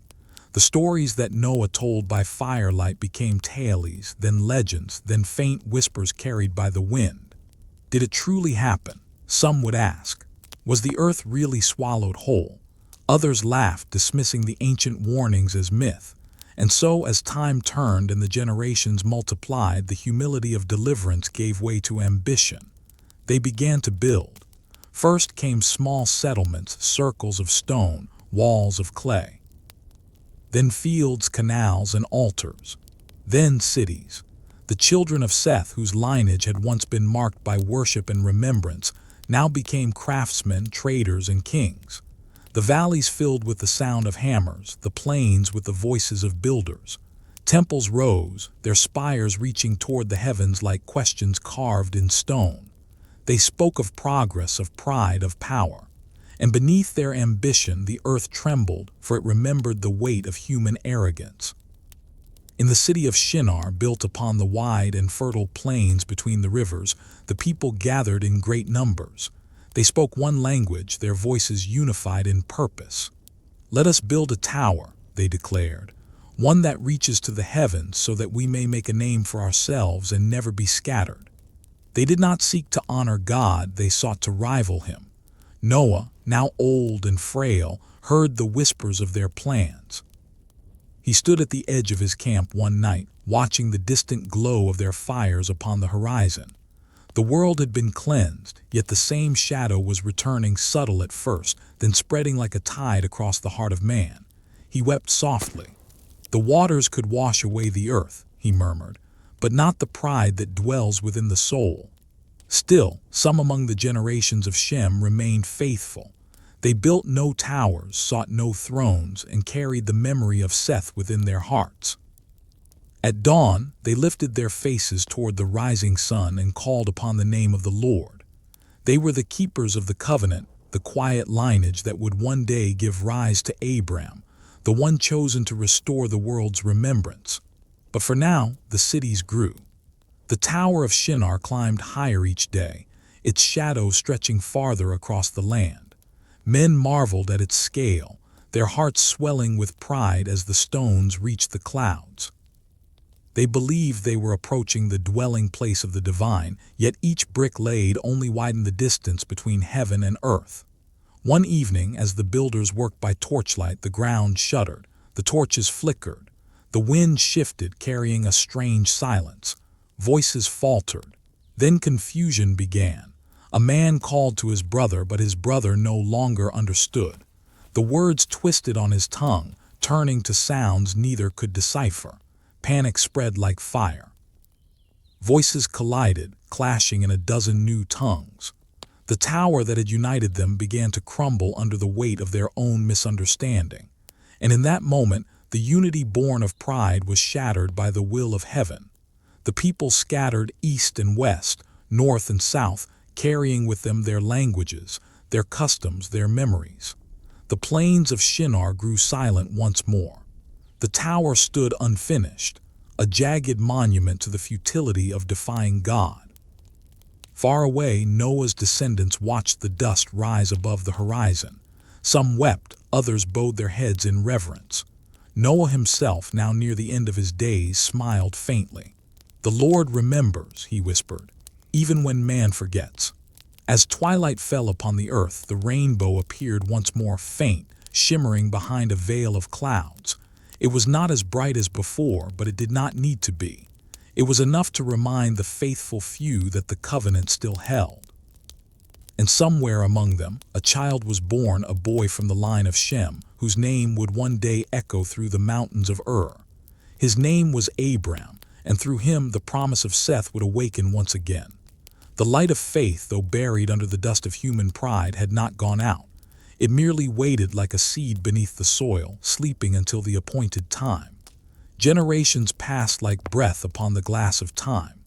The flood became a legend. The tower of Shinar, a ruin half buried in the sand. The tongues of men, now divided, echoed across the earth, strange melodies rising from new lands, each voice trying to name the same sky in a different way. But among them, one language remained unchanged, not of speech, but of the heart. It was the language of remembrance. The sons of Shem kept it alive. They were wanderers, shepherds, and dreamers. They built no great cities, for their home was wherever the presence of God could still be felt in the wind. They carried stories, not stones, and those stories were the foundation upon which the unseen kingdom stood. At night, beneath fields of stars, fathers would tell their sons of the first man who spoke with God in the garden, of the fall, of Abel's cry, of Seth's faith, of the flood that washed the world clean. Each retelling was a prayer, each word a seed planted in the soil of memory. "Remember," they would whisper, "we come from the appointed one, the Son who rose from ashes." Time rippled onward. Kings rose and fell. Empires carved their names into stone only to be reclaimed by sand. But the descendants of Seth remained like a quiet stream flowing beneath the noise of history. And then, from that hidden river of lineage, a light flickered again. In the land between rivers, dry, vast, and shimmering under a merciless sun, a man named Terah built his dwelling. He was of the line of Shem, whose fathers had walked in the shadow of Noah. His family was small, his days filled with the toil of tending flocks and carving idols for those who no longer remembered the living God. Yet in his youngest son, something stirred, something old and infinite. The boy's name was Abram. From the time he could speak, he asked questions that unsettled even the elders. "Who made the stars?" he would ask, pointing upward. "And why do they move as though they are listening to something unseen?" When others bowed before idols, he only watched in silence. The clay figures seemed lifeless to him, their painted eyes dull and unfeeling. "How can they protect us," he whispered once, "when they cannot even hear us?" As he grew, so did the fire within him, the same quiet flame that had once lived in Seth, in Enoch, in Noah. It was not pride, it was not ambition, it was calling. One night when the desert lay still and the stars burned like scattered embers, Abram wandered beyond the tents of his people. The air was cool and the silence vast enough to swallow his thoughts. He lifted his face to the heavens and said softly, "If there is one who made all this, speak to me. I will listen." The wind stirred, the sands whispered, and in that stillness something eternal awoke. A voice not of sound but of knowing filled his heart. "Leave your father's house. Go to the land I will show you. I will make you a great nation, and through you all the families of the earth shall be blessed." Abram fell to his knees. The stars above seemed to pulse, alive with light, as though each one had heard the same voice and rejoiced. He did not see the face of the one who spoke, but he felt him, as real as the breath in his lungs, as vast as the sky that stretched before him.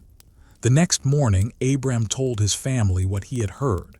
Many doubted, some mocked. But Terah, old and weary, looked into his son's eyes and saw something he could not deny, the reflection of faith older than memory. And so they left. Across the desert they walked, a small caravan of wanderers following a promise only one man had heard. The heat pressed upon them, the nights bit with cold, yet Abram did not turn back.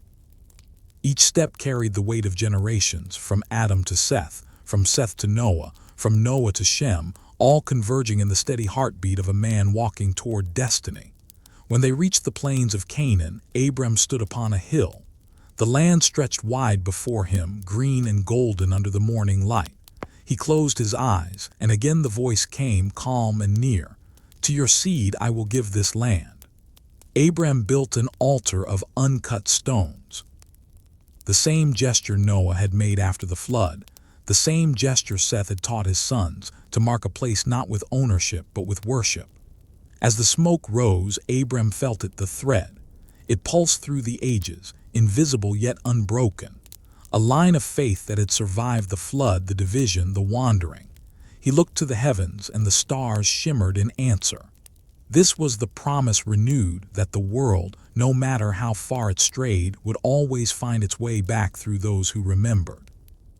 The thread of Seth still lived, and it would live again through Abraham, through Isaac, through Jacob, until, in the fullness of time, it would give birth to the one who would carry the covenant not in stone but in spirit.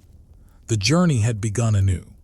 The dawn spread slowly across the hills of Canaan, gilding the stones with light. Dew clung to the blades of grass, each drop reflecting the sky like 1,000 tiny mirrors of heaven. In that sacred stillness, the old man stood, his eyes lifted toward the horizon, his heart heavy with the weight of both promise and patience. His name was Abraham, and the breath of God still echoed within his chest. The years had aged him, yet his faith had not dimmed. Each wrinkle upon his face was a line in a greater story, a story that began long before his birth, in the days when the sons of Seth called upon the name of the Lord beneath the stars. Now the covenant lived again, not in a temple, not in a city, but in the heart of one man. He had left everything behind, his homeland, his father's house, the familiar idols of his kin, all for a voice that spoke not in thunder but in quiet certainty. And though the world around him mocked what it could not understand, Abraham knew. He knew. For when the voice of heaven touches a man's soul, the world itself becomes a lesser truth. That morning he walked alone through the fields near Hebron. The wind moved through the trees with a sound like soft breath.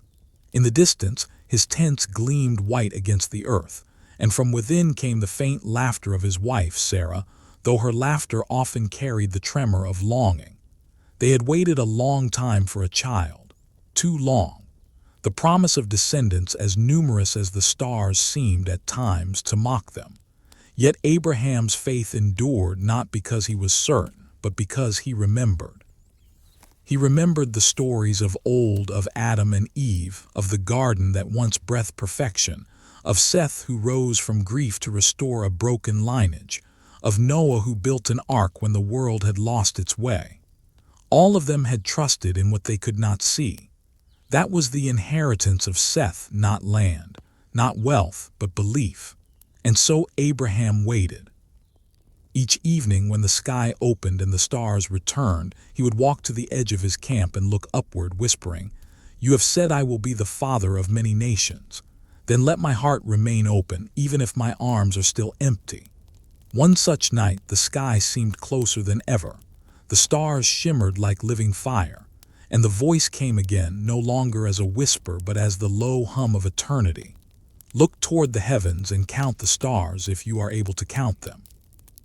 Abraham lifted his gaze. The stars pulsed like a chorus waiting for his answer. "So shall your descendants be." The air trembled with light.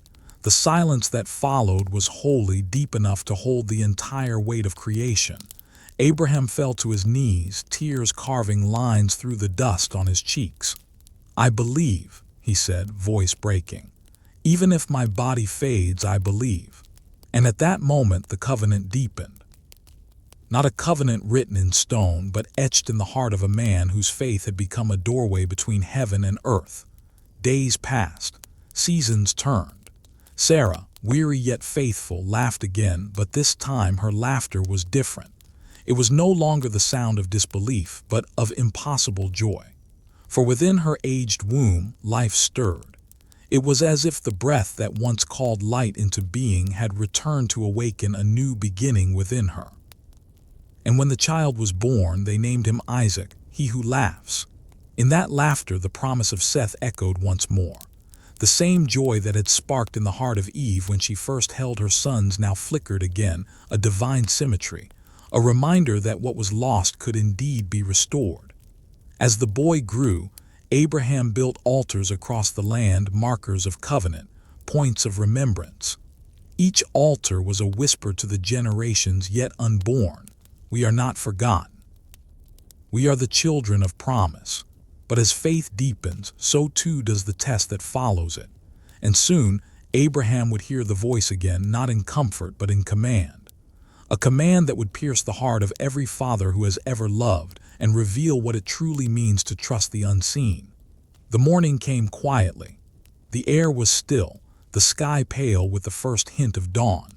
In the camp, the servants slept, and the coals of last night's fire glowed faintly like embers in a dying star. Abraham awoke before the sun. He sat for a long time at the edge of his tent, hands resting upon his knees, staring into the fatting darkness. His heart felt heavy as if wrapped in shadow, for in the night the voice had spoken again. Take your son, your only son, whom you love, Isaac, and go to the land of Moriah. Offer him there as a sacrifice upon a mountain I will show you." The words hung in his mind like thunder that refused to fade. He had heard the voice before in promise and comfort, but never like this, never with such silence between the words. He rose, gathered his cloak, and stepped into the cold air. The horizon shimmered with the faintest light. Isaac still slept, his chest rising and falling with the soft rhythm of dreams. Abraham watched him for a moment, remembering the first time he held him, the miracle of breath in old age, the laughter that had healed his wife's sorrow. He closed his eyes. "Lord," he whispered, "you gave him to me. If you now ask for him, I will not withhold him, but give me strength to obey." By dawn, he had saddled the donkey and gathered 2 servants. The wood for the offering was bound and laid across the animal's back. Isaac walked beside him, unaware of the storm that stirred in his father's soul. They journeyed for 3 days. The road wound through valleys and across ridges, the wind carrying the scent of dust and wild thyme. At night they camped beneath the stars, the same stars under which God had once spoken his promise. Abraham lay awake each night, watching them burn like silent witnesses to what was to come. On the 3rd morning he saw it, the mountain, rising solitary and still against the horizon. His heart tightened, but his steps did not falter. He turned to his servants. "Stay here with the donkey," he said softly. "The boy and I will go there to worship, and we will return to you." Isaac carried the wood upon his shoulders as they climbed. Abraham carried the fire and the knife. The silence between them grew thick, filled with unspoken questions. At last Isaac broke it. "Father," he said, his voice calm but curious, "the fire and the wood are here, but where is the lamb for the sacrifice?" Abraham's throat tightened. He looked at his son, his eyes glistening in the light. "God himself will provide the lamb, my son." And they walked on together. At the summit the world was hushed. No birds called, no wind moved. It was as if all creation held its breath. Abraham built the altar carefully, stone upon stone. His hands trembled not from weakness but from the weight of obedience. He arranged the wood and turned toward his son. Isaac, seeing his father's sorrow, did not resist. There was trust in his gaze, the same trust that had bound generations of faith before them. Abraham bound his son gently, his tears falling upon the boy's skin. Then he lifted the knife. The blade caught the light, and in that moment the heavens themselves seemed to cry out, "Abraham, Abraham." He froze, his hand suspended in the air. "Do not lay your hand upon the boy, nor harm him. For now I know that you fear God, seeing that you have not withheld your son, your only son, from me." Abraham's breath broke into sobs. He dropped the knife, collapsing beside his son. Then through his tears he lifted his eyes, and there, caught in a thicket by its horns, was a ram. He took it and placed it upon the altar instead. As the fire rose and the smoke curled into the sky, Abraham whispered through trembling lips, "The Lord will provide." From that day forward, the mountain would be known by that name, Jehovah-Jireh, the Lord provides. And though the test had passed, the echo of it would never fade. For in that moment, the faith of one man had become the pattern for all who would believe after him. The covenant of Seth, the trust in unseen mercy, the surrender that restores what was lost, had been sealed not in water nor in words, but in obedience. As they descended the mountain, the light of dawn broke fully upon the earth. Isaac walked beside his father, alive, laughing softly to himself. Abraham's heart, once burdened with fear, now burned with peace. He looked toward the sky. The stars were fading, hidden by morning light, yet he knew they were still there, watching. And from that invisible realm a whisper stirred once more. "Through your seed shall all nations of the earth be blessed." The same promise, the same thread, still unbroken. When the sun set upon Mount Moriah, a new dawn began within the heart of humanity. The story that had started in Eden did not end with Abraham's trembling hands. It flowed onward, steady as a river, shaping the course of generations yet unborn. The covenant had taken root. And through it the blood of Seth, the line of faith, would bloom again. In time, Abraham's son Isaac grew to manhood. The boy who had once carried the wood of sacrifice now carried the memory of mercy. His heart was quiet, contemplative, like the still waters that reflect the sky. He lived with the awareness that his very life was a gift, a life spared, not by his father's strength, but by divine provision. When he prayed, his words were simple. "God of my father Abraham," he would say, "let me live worthy of the promise you have given." He built his tents near wells, where the desert yielded to water, a symbol that even in the barren places, life could be found by those who trusted. He loved Rebekah, whose spirit was both gentle and strong. In her laughter, Isaac heard the echo of his mother's joy. When their sons were born, twins struggling even in the womb, the quiet rhythm of the covenant shuddered, for within them lay both division and destiny. Jacob, the younger, would one day become the heir of the promise. He was not the strongest, nor the most righteous, but his hunger for the blessing burned brighter than all else. Though his path would twist through deceit and exile, the hand of heaven never left him, for even the flawed can carry the sacred when grace has marked them.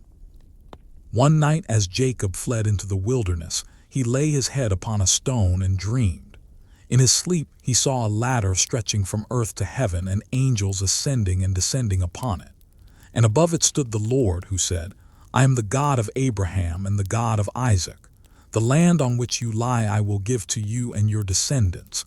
In you and in your seed shall all the families of the earth be blessed." When Jacob awoke, the air still shimmered with glory. He pressed his hand to the stone and whispered, "Surely the Lord is in this place, and I did not know it." From that moment he carried the mark of revelation, a limp in his walk, a light in his eyes. He would wrestle with angels and be renamed Israel, meaning one who strives with God. Through him, 12 sons were born, 12 branches of a nation destined to bear the covenant into history. Each son, though flawed and fierce, was a thread woven into the same divine tapestry. And among them, one shone with a peculiar light: Joseph, the dreamer. From the moment of his youth, he was set apart. He spoke of visions that stirred both wonder and envy. His brothers despised him, for his dreams foretold their bowing before him, not in pride but in providence. Sold into slavery, betrayed by blood, and cast into the depths of a foreign land, Joseph should have been forgotten. Yet even in exile, the covenant followed him. In Egypt, he rose from prisoner to prince, interpreting dreams that no other could understand. His wisdom became the salvation of nations. When famine came, the same brothers who had betrayed him knelt at his feet, unaware that the mercy before them was the very boy they had condemned. Joseph wept not for revenge, but for recognition. "You meant evil against me," he said softly, "but God meant it for good." And in those words, the eternal pattern of Seth's lineage revealed itself once more, the transformation of pain into purpose, of betrayal into blessing, of death into life. Through Joseph, the children of Israel found refuge. Through Israel, the covenant endured. Through endurance, the promise drew closer to its fulfillment. For the story was never merely about a single man or family. It was about a divine thread, unseen, unbroken, weaving through the ages, binding heaven to earth. From Seth's quiet faith to Noah's obedience, to Abraham's trust, to Isaac's peace, to Jacob's persistence, to Joseph's mercy, the same river of promise flowed.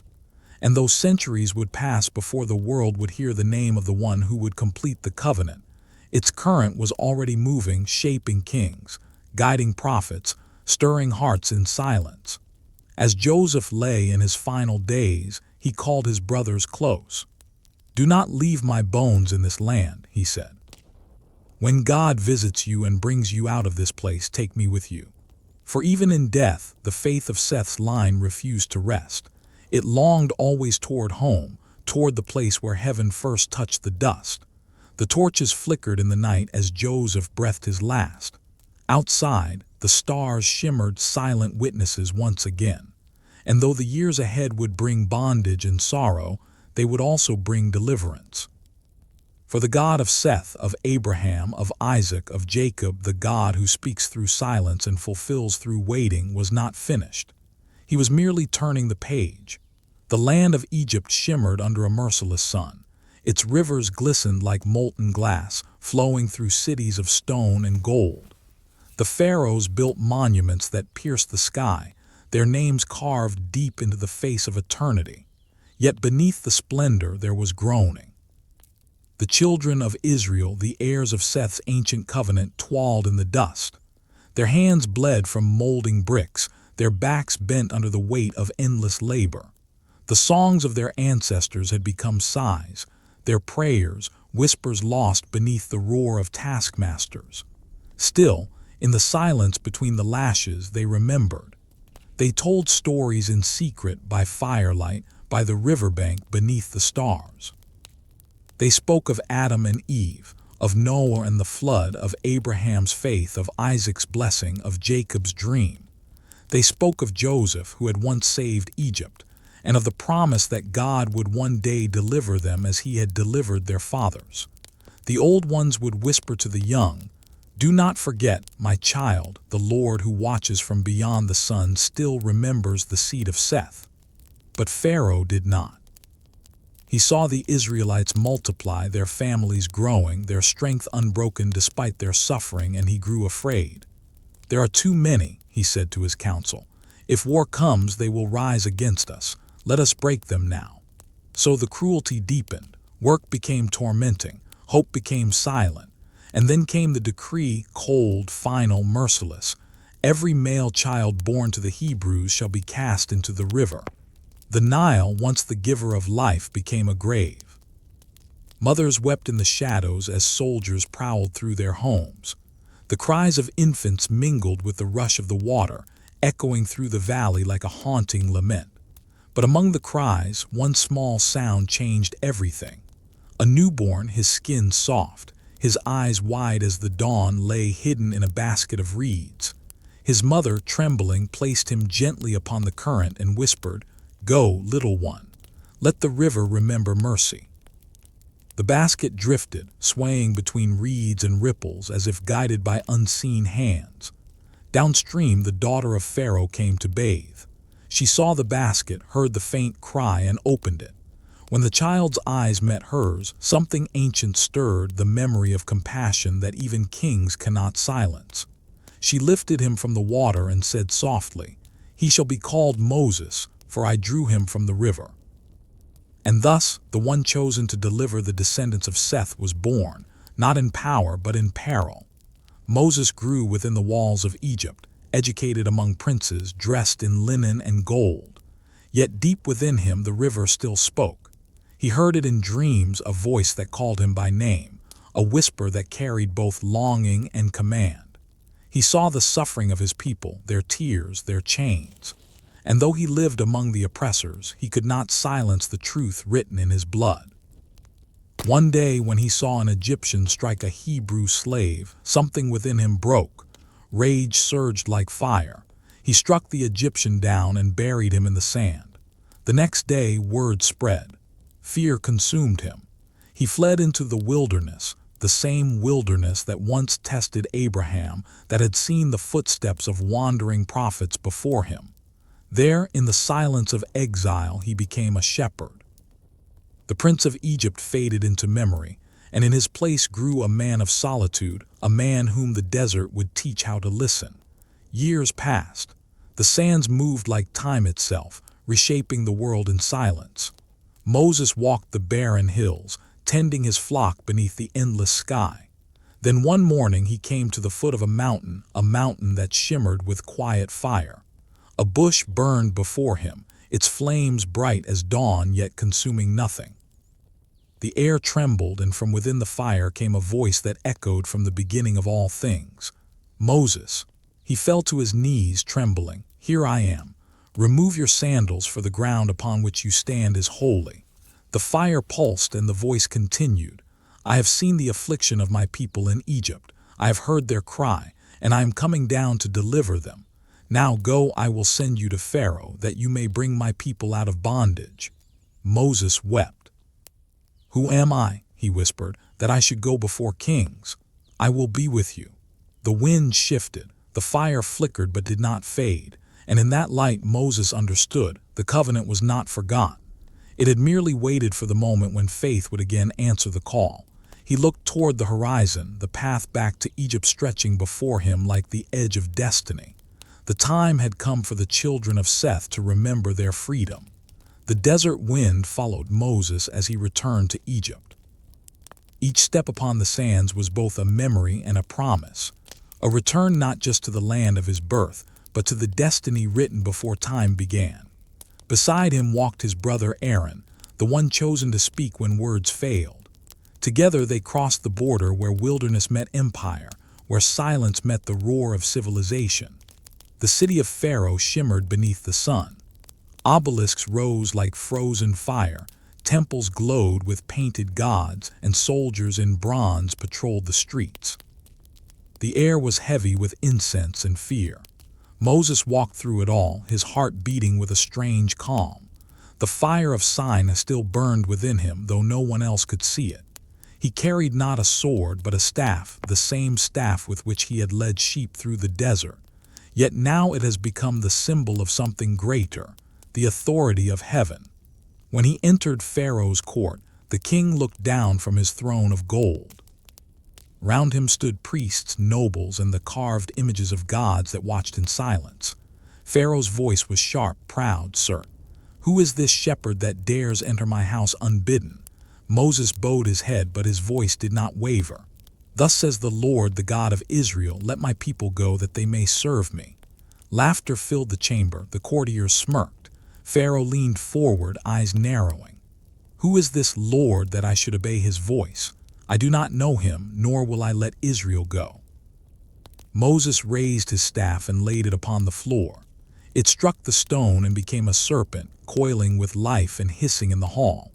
The magicians of Egypt did the same, their staffs becoming serpents as well, but the serpent of Moses devoured them all. Still, Pharaoh's heart hardened.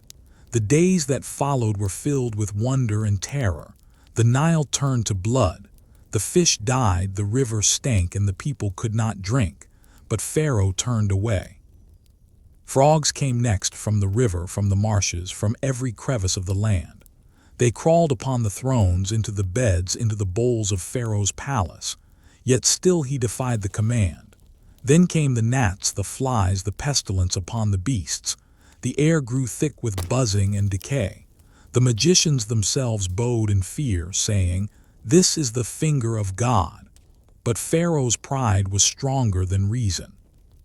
Next came boils upon the flesh, then hail that shattered crops and trees, then locusts that devoured what remained.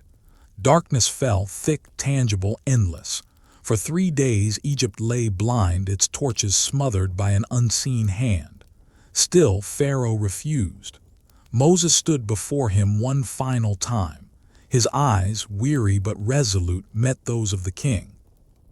"Thus says the Lord," he whispered, "at midnight every firstborn in Egypt shall die, from the son of Pharaoh who sits upon the throne to the child of the slave behind the millstone. Then you will know that the Lord makes distinction between Egypt and Israel." Pharaoh's hand trembled upon his scepter. "Leave me," he said, his voice low with rage. "Take care, Moses, for the next time you see my face you shall die." Moses turned. "So be it," he said. "But know this, after this night you will beg us to go." And he departed into the darkness. That night the children of Israel gathered in their homes, quiet and trembling. Moses had told them what to do. Each family was to take a spotless lamb, break its bread, share its flesh, and mark its blood upon their doorposts, a sign of faith, a seal of protection. Outside, a wind began to rise. It moved like breath over the land, invisible yet full of presence. At midnight the cry began. It rose from the heart of Egypt, a cry so piercing that it split the silence of heaven. From palace to prison, from temple to field, death passed like a shadow. The sons of Pharaoh, the heirs of kings, fell silent. But in the homes of Israel, where the blood marked the door, there was peace. Not one was lost. Before dawn, Pharaoh sent for Moses. His voice was hoarse, broken. "Go," he said, "take your people and leave this land. Take your flocks, your herds, your children. Bless me also before you go." Moses bowed his head. The long night was over. As the sun rose, the Israelites gathered their belongings, the unleavened bread, the gold and silver given by their captors, the bones of Joseph carried as he had asked, and they departed. The air was alive with freedom and fear. For though they had left Egypt, Egypt was not yet finished with them. Behind them the river glittered red with dawn. Ahead of them stretched the wilderness, wide, merciless, holy. And in between, unseen but near, the God of their fathers walked once more among men.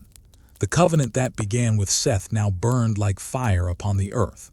The night was alive with footsteps.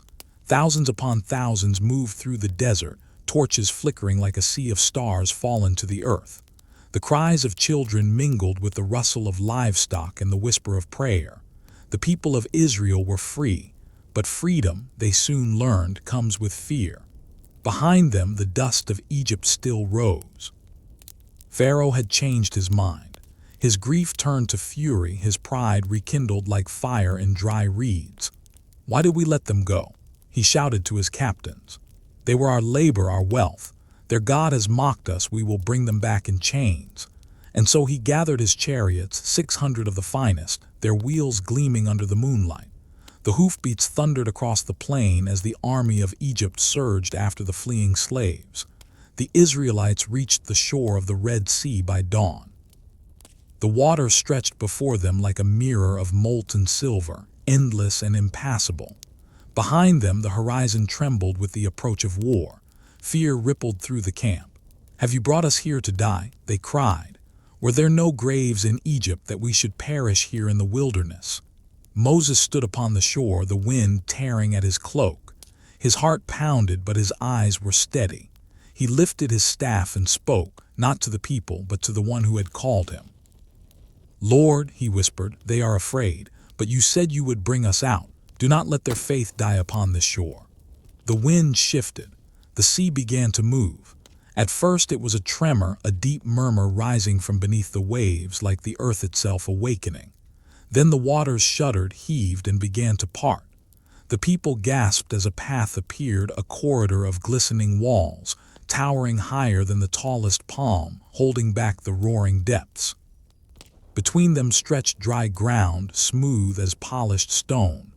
Moses turned to the people, his voice ringing with both command and wonder. "Do not be afraid. Stand still and see the salvation of the Lord. The Egyptians whom you see today you shall see again no more forever." The first steps were hesitant. A child stepped forward, her hand clutching her mother. Then another and another. Soon the multitude moved, men, women, and children walking through the heart of the sea as walls of living water shimmered beside them. Lightning flickered within the waves, illuminating the depths where ancient creatures stirred, their eyes glinting in the divine light. The wind howled through the passage, carrying the scent of salt and deliverance. Behind them, Pharaoh's chariots reached the shore. He saw the path and roared, "Forward! If their God opens the sea for them, he opens it for us." The army plunged into the corridor. Wheels clattered, hooves struck the ground, the sound of pursuit echoing like thunder between the watery walls. But as the last of Israel stepped onto the far shore, the wind changed again. Moses turned once more to the sea, lifted his staff, and brought it down. The walls collapsed. The waters roared back into their depth, swallowing horses, chariots, and soldiers in a single furious breath. The sea churned, then stilled, smooth, silent, eternal. The dawn broke upon the far shore. The Israelites stood in awe, their faces bathed in golden light, the waves glimmering before them like liquid glass. And in that silence, Moses lifted his hands and began to sing. "I will sing to the Lord, for he has triumphed gloriously. The horse and his rider he has thrown into the sea. The Lord is my strength and my song. He has become my salvation." The people joined him, their voices rising like incense, like thunder made holy. Tambourines rang, feet danced upon the sand. The song of deliverance echoed across the shore, carried by the same wind that once bore the flood, a wind that now breathed freedom. And as they sang, the sea itself seemed to listen. The waters that once destroyed now stood as witnesses, for they remembered. They remembered the flood that washed the earth in Noah's day. They remembered the promise that followed. They remembered the God who had turned death into deliverance. For every wave in creation holds memory, and in this moment the waters themselves bowed before their Maker. On the far shore, Moses looked out across the horizon. The wilderness stretched vast and waiting. Behind them, the sea whispered softly against the sand, as if sealing what had been done. He turned to his people and said, "The God of our fathers has made a way where there was none. Now we must walk in his promise." And so they journeyed on, the children of Seth, the heirs of the covenant, carrying with them not only freedom but faith. The sea had closed, but the story was far from over. Ahead lay the desert, and within it the mountain of fire, where the voice that parted the waters would soon speak again. The wilderness stretched before them, vast, golden, and silent. The sands shimmered beneath the sun like the surface of an ancient sea turned to glass. The people of Israel, newly freed yet still trembling from their deliverance, followed the pillar that guided them, cloud by day, fire by night. For 40 days and nights they wandered, learning the rhythm of trust. The manna fell each morning like dew turned to bread, and the rock split open at Moses' command, pouring forth living water. Yet even as miracles surrounded them, doubt lingered. Freedom was a new language, and they were still learning how to speak it. At last they came to the foot of Mount Sinai, a mountain unlike any other. Its peaks pierced the heavens, its ridges glowed with a strange light, as if the mountain itself remembered the dawn of creation. When the wind blew, it carried whispers, voices that seemed older than time, murmuring secrets of the divine. Moses knew. This was the place where heaven would speak again. He climbed partway up the slope and stood before the people. His staff glimmered faintly in the sun. "Tomorrow," he said, "the Lord will descend upon this mountain. Prepare yourselves, wash your garments, sanctify your hearts, for the God who delivered you will now covenant with you anew." The people nodded, though fear flickered behind their eyes. The mountain loomed before them like a sleeping giant, its crown veiled in clouds. On the third day the air changed. The dawn broke with thunder. The earth trembled, the wind rose, and a sound like the blast of 1,000 trumpets rolled across the valley. Flames crowned the mountain's summit, swirling with smoke that darkened the sky. Lightning split the heavens, and the people fell to their knees. From the fire came a voice. It was not loud, but it filled everything, the air, the ground, the very bones of those who heard it. "I am the Lord your God, who brought you out of the land of Egypt, out of the house of bondage." The sound of that name, the same name whispered to Adam, to Noah, to Abraham, now thundered through creation once more. The mountain itself seemed to bow, its stones trembling beneath the weight of divine speech. Then came the words, the covenant not of flesh but of law. "You shall have no other gods before me. You shall not make for yourself a graven image. You shall not take my name in vain. Remember the Sabbath day and keep it holy. Honor your father and your mother. You shall not kill. You shall not commit adultery. You shall not steal. You shall not bear false witness. You shall not covet." Each word burned like fire, carving itself not only into stone but into the souls of those who heard. It was as though creation itself paused, listening, remembering. The people trembled. They fell on their faces and cried out to Moses, "Let the Lord not speak to us directly, lest we die. You speak for us, and we will listen." So Moses ascended the mountain once more alone. The smoke closed around him like a living veil, and he vanished into its light. There in the heart of the storm he stood upon holy ground. The air shimmered with power, the rocks glowed beneath his feet. And from within the fire, God spoke again, not in thunder now, but in the quiet cadence of eternity. He revealed to Moses not just the laws of men, but the patterns of heaven, the measure of mercy, the shape of justice, the design of a people set apart. He showed him visions of the tabernacle, a dwelling place for his presence among them, where the invisible would once again walk with the mortal. For 40 days and nights, Moses neither ate nor slept. He dwelt within the fire, surrounded by glory, hearing the heartbeat of creation itself. Below, the people waited, but their waiting soon turned to impatience. Days became weeks. The silence from the mountain grew heavy, and doubt began to whisper once again. They looked to the summit and saw no movement. They looked at the fire and saw only smoke. And in the hollow of that silence, temptation crept in, the same ancient voice that had once whispered in Eden. The days at the foot of Sinai had turned to weeks. The thunder had faded. The mountain that once burned with divine fire now loomed still and silent, its crown wrapped in a ghostly mist. The people waited, their tents clustered like grains of sand against the endless stone. At first they prayed, then they whispered, then they wondered aloud, "Where is Moses?" They asked, "The man who led us from Egypt, has he perished in the fire? Has his God forsaken him?" The desert winds carried no answer. The manna still fell each morning, yet it no longer felt like a miracle. The fire by night still burned, but it began to seem distant, untouchable.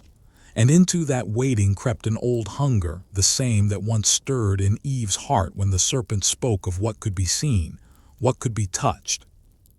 One evening, as the sun sank into the horizon and the sands turned red like the Nile once had, the people gathered around Aaron, brother of Moses.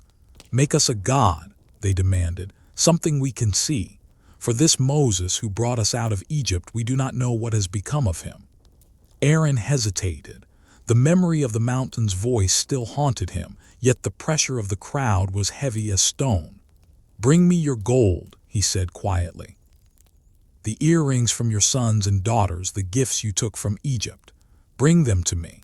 And they came, men, women, and children, laying their gold in his hands, glittering pieces that had once adorned their oppressors, now melted in fire. The flames licked high, devouring the metal until it glowed like the sun. From it, Aaron shaped a calf small enough to fit upon an altar, large enough to hold their misplaced devotion. When he lifted it before them, the people cried out, "Behold, Israel! This is your God who brought you up from the land of Egypt." The sound of drums rose, tambourines clashed, and voices sang in fevered joy. The people danced before the idol, their shadows flickering in the firelight like ghosts of the garden, reaching once more for the forbidden. But the mountain still burned above them.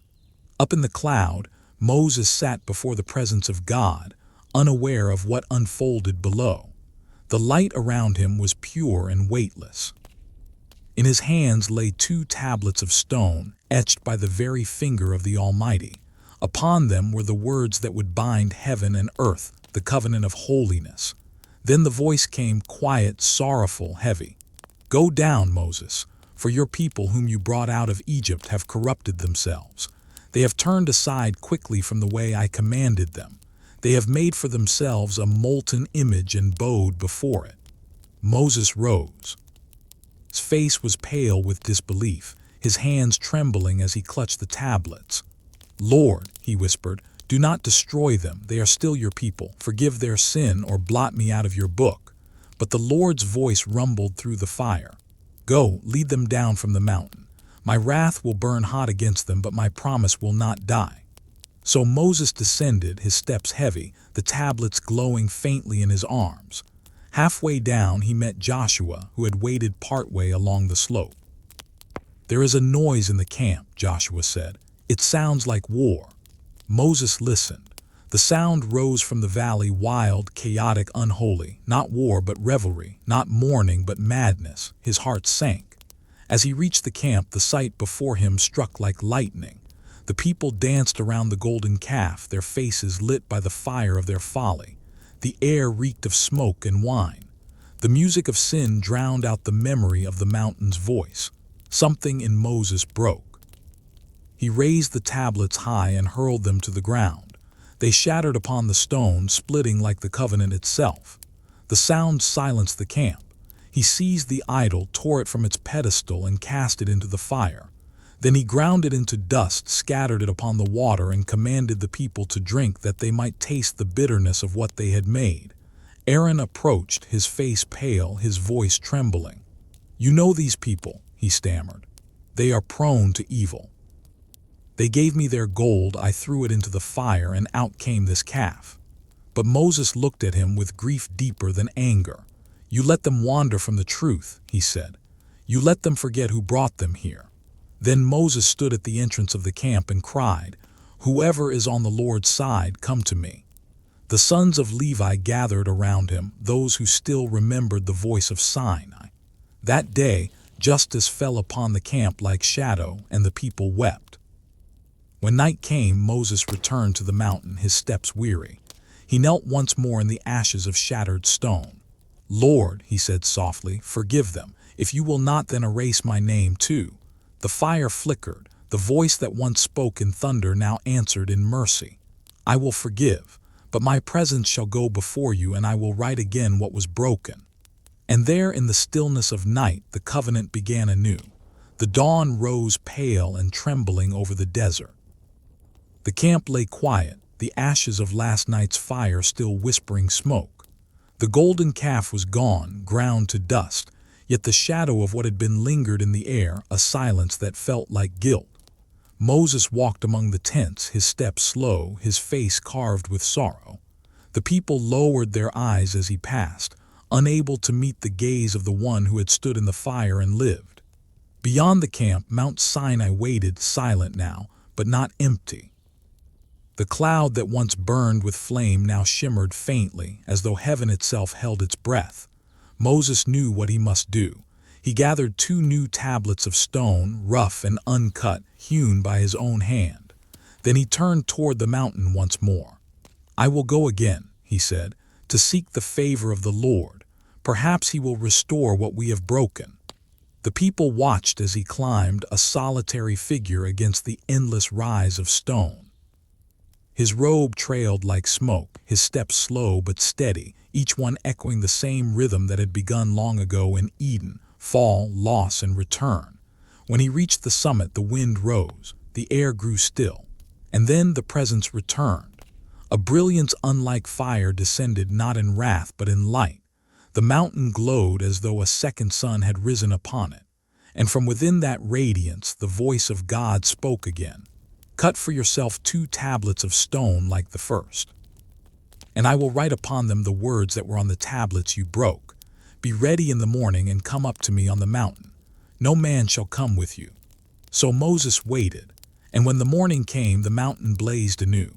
The Lord descended in a cloud and stood with him there, proclaiming the sacred name once more: the Lord God, merciful and gracious, slow to anger, abounding in steadfast love and faithfulness. The words poured over Moses like rain. He fell to his knees, bowing low until his forehead touched the stone.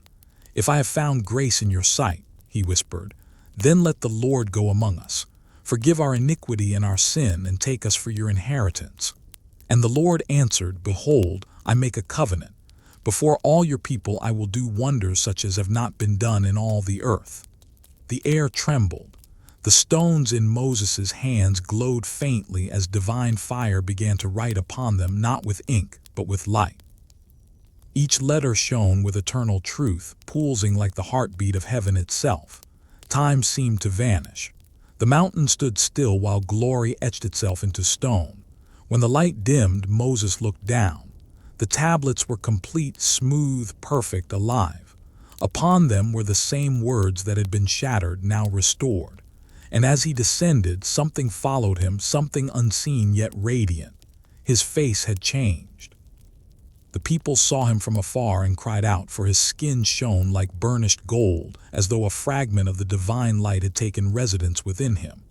His eyes burned with the memory of the mountain, his hair gleamed like threads of dawn.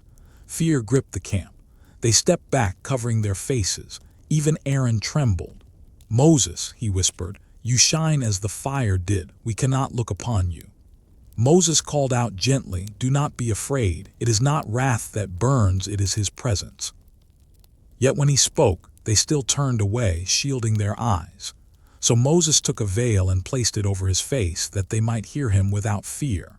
But whenever he went before the Lord, he removed the veil, standing once more in the full radiance of the divine. Each time he returned, the light upon his skin grew brighter, a reflection of a presence that had once walked in Eden, now returned through one man's faith. The people began to rebuild what they had lost. The tabernacle rose in the heart of the desert, gold, linen, and acacia wood crafted according to the pattern shown on the mountain. When it was complete, a cloud descended upon it, and the glory of God filled the dwelling. The covenant had been restored. The same God who had breathed into Adam, who had spared Noah, who had called Abraham, now dwelt once more among his people. In the quiet of night, as the fire of the tabernacle burned low, Moses stood at the entrance, gazing at the stars. The desert wind brushed his face, and he whispered, "You have kept your promise through every generation. The light still walks among us." And far above, the stars shimmered as though they remembered, the same stars that had watched over Seth, the same constellations that had seen Eden fall, now bearing witness to redemption once more. For the covenant had never been about the mountain, nor the stone, nor even the fire, but about the light that endures through every fall, and the God who writes his promise again and again upon the hearts of men. The wilderness lay behind them, dry and endless like the echo of an old sorrow. For 40 years they had wandered through it, a people born from dust and discipline, molded by heat and hunger. The generation that left Egypt had long faded into the sands, their bones resting beneath dunes that whispered with memory. But a new generation now stood before the river. Before them stretched the Jordan, its waters glinting beneath the morning sun like a living serpent of light. Beyond it rose the hills of Canaan, lush and green, a land flowing with milk and honey, the land sworn to their fathers, the inheritance promised through the seed of Seth, the hope first spoken in Eden. At their head stood Joshua, son of Nun, the servant who had walked in Moses' shadow, who had listened when the world grew silent, who had believed when others doubted. He was not tall nor commanding, yet there was something in his eyes, a flame steady and unwavering, a reflection of the same faith that had burned in Abraham, in Noah, in Seth himself. When Moses had died, the people had wept for 30 days, but even in grief, the cloud that guided them did not depart. For God had whispered to Joshua, saying, "Moses, my servant, is dead. Now therefore arise, go over this Jordan, you and all these people, to the land that I am giving to them. Be strong and courageous, for I will be with you as I was with Moses. Wherever you set your foot, it shall be yours." And now the day has come. Joshua stepped forward, his feet sinking slightly into the riverbank's soft clay. The priests carried the Ark of the Covenant, that golden chest which held within it the very tablets of the law, the manna from heaven, and the staff that had once turned the Nile to blood. The sun shimmered on its golden surface, and the people fell silent. The river before them was swollen with spring floodwaters, its current fierce, its voice loud. It seemed impassable, yet so too had the Red Sea, and still it had parted at the word of the Almighty. Joshua raised his hand. "When the soles of the priests' feet touch the water," he said, "the flow of the Jordan will stop, and we will cross over on dry ground." The people murmured softly, their hearts thudding with a mixture of awe and disbelief. Then the priests stepped forward. The first foot entered the river, cool, alive, rushing. The second foot followed, and the impossible happened. The current shuddered, halted, then began to draw back as though obeying an ancient memory. The waters rose into a wall, glittering like glass, and the riverbed beneath lay dry and shining beneath the sun. A gasp rippled through the crowd. Children clung to their mothers. The elders lifted their staffs and bowed low. The ark gleamed as the priests carried it into the middle of the river, standing still as pillars of faith while the people passed before them. They crossed in silence, the tribes of Israel, 12 as the sons of Jacob, 12 as the pillars of promise. Some walked with tears upon their cheeks, remembering their fathers who had perished in the wilderness. Others walked with eyes wide open, seeing the fulfillment of what had been only stories. And all around them the air trembled with a quiet holiness, the sense that the same hand which once wrote upon stone now guided their every step. When the last of them had crossed, Joshua commanded one man from each tribe to take a stone from the riverbed, 12 stones, smooth and heavy, glistening with the touch of miracle. They carried them to the shore and built an altar, a monument of memory. "This," Joshua said, "shall be a sign among you. When your children ask, 'What do these stones mean?' you shall tell them, 'The waters of the Jordan were cut off before the ark of the covenant of the Lord.' These stones will stand as a memorial forever." Then the priests came up from the river.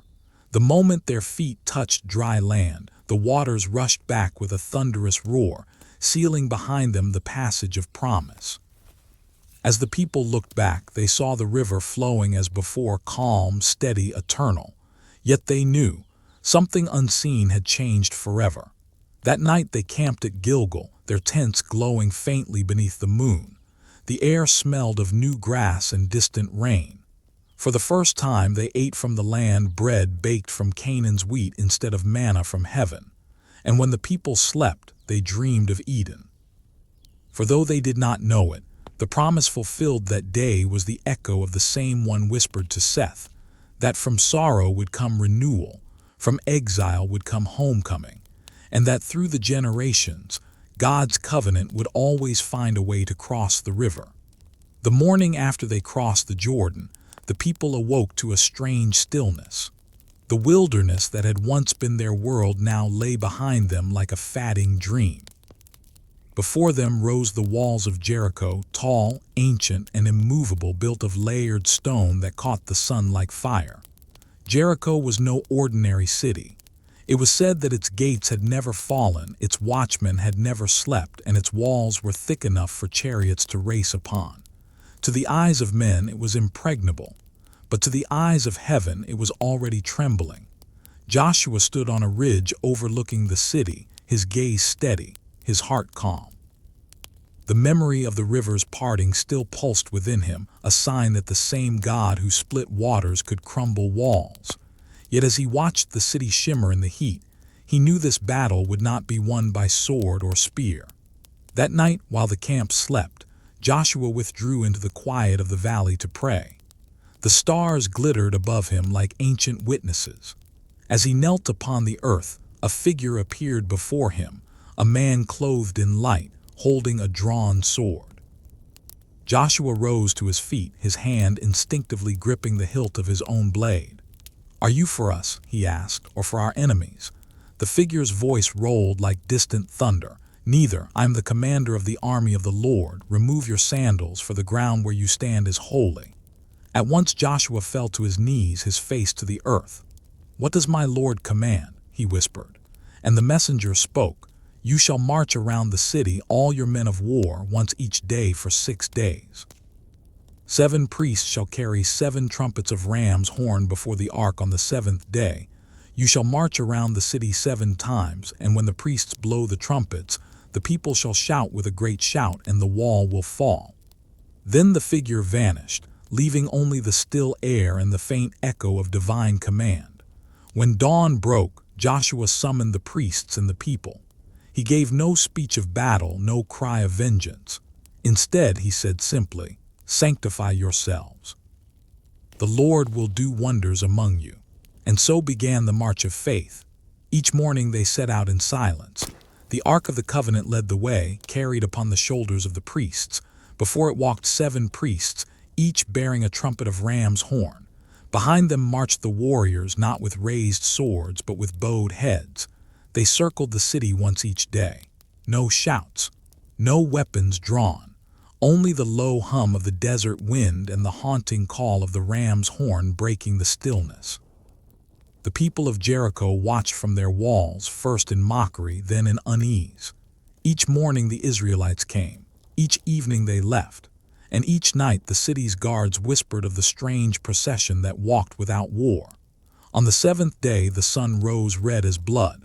The air felt heavy, charged with something unseen. Before the dawn had fully broken, Joshua gave the command, "Today you shall march 7 times. Let no sound leave your lips until I say the word." Round and round they went, 7 circles upon the same stones. The dust of their footsteps mingled with prayer.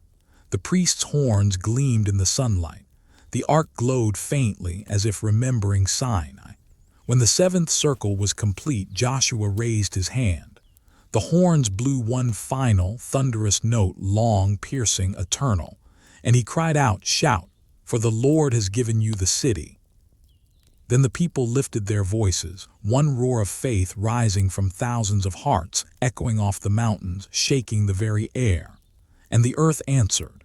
The walls of Jericho trembled, cracked, and shattered. Stones split like clay, towers crumbled like dust.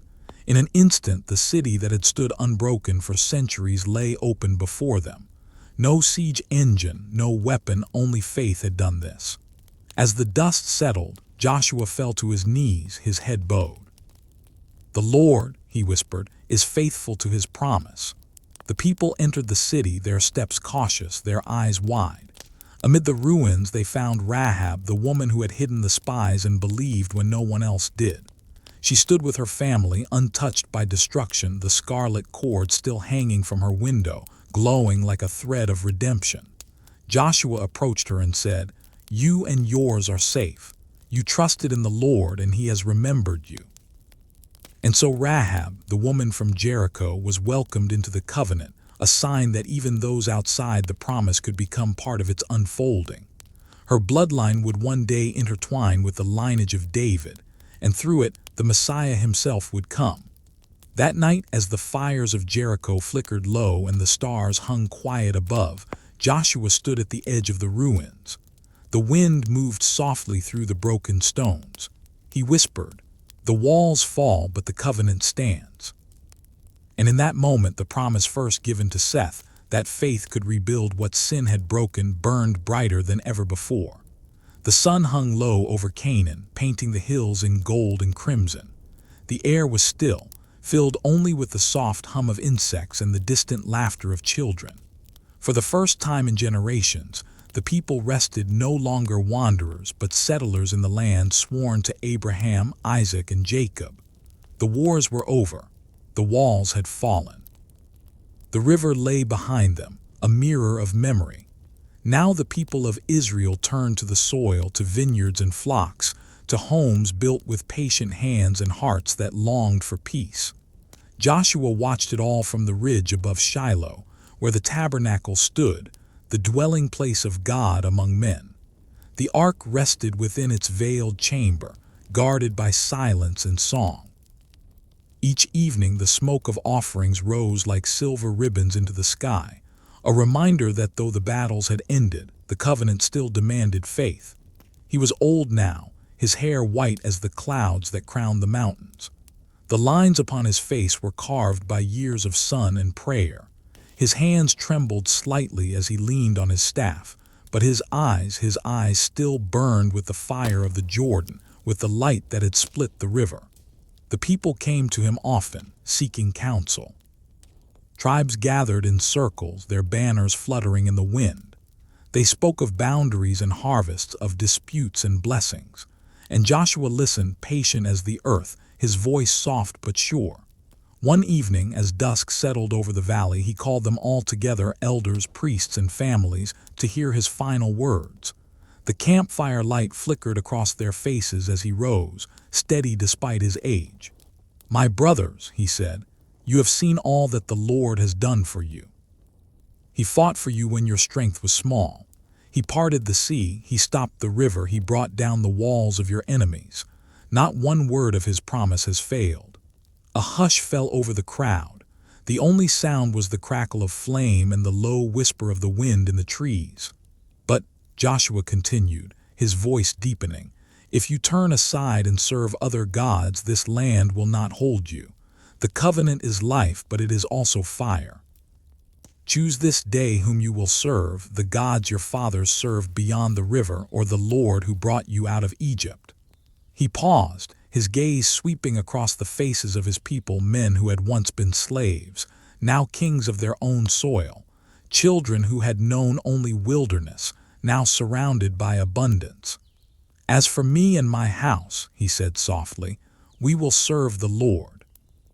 The people rose as one, their voices joining in a single cry that echoed through the valley. "We too will serve the Lord, for he is our God." And in that moment, under the stars that had once watched over Seth and Adam, the covenant was renewed once more, not in tablets of stone, but in the hearts of those who would carry it forward. Days turned to months. Seasons shifted. Joshua lived to see the land divided, each tribe receiving its inheritance, Judah in the south, Ephraim in the mountains, Dan by the coast, and Benjamin near Jerusalem where the hills breathed ancient secrets. When his time came, Joshua called the priests to him. His breath was slow but steady, his eyes filled with peace. "Tell the people," he whispered, "that the Lord has kept his word. His promise is the river that never runs dry." And with those words, the old warrior closed his eyes and passed into the arms of the Almighty.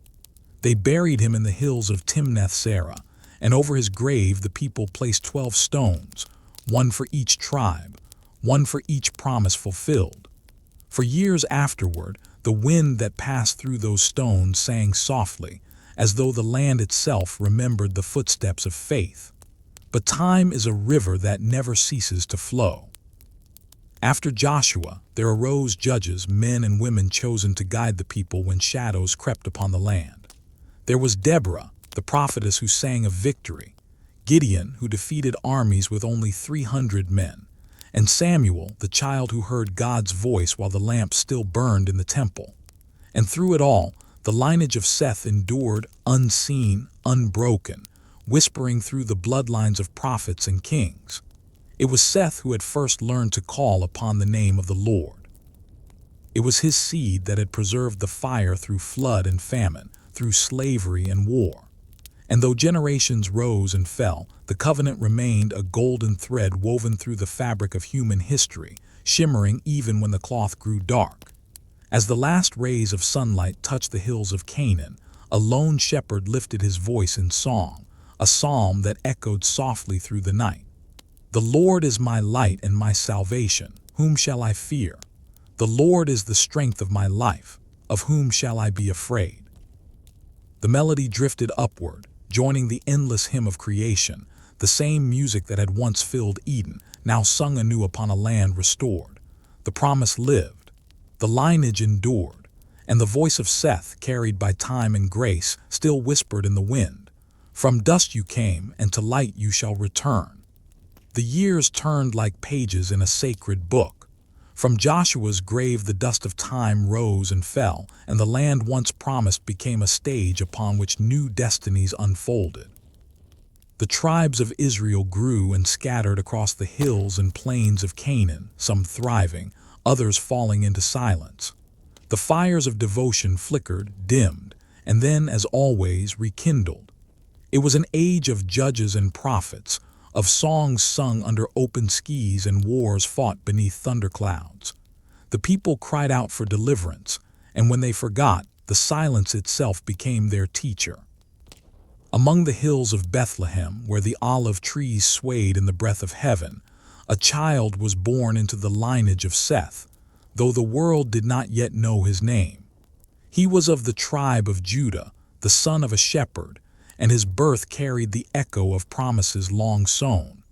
But before his coming, the people demanded something dangerous, a king.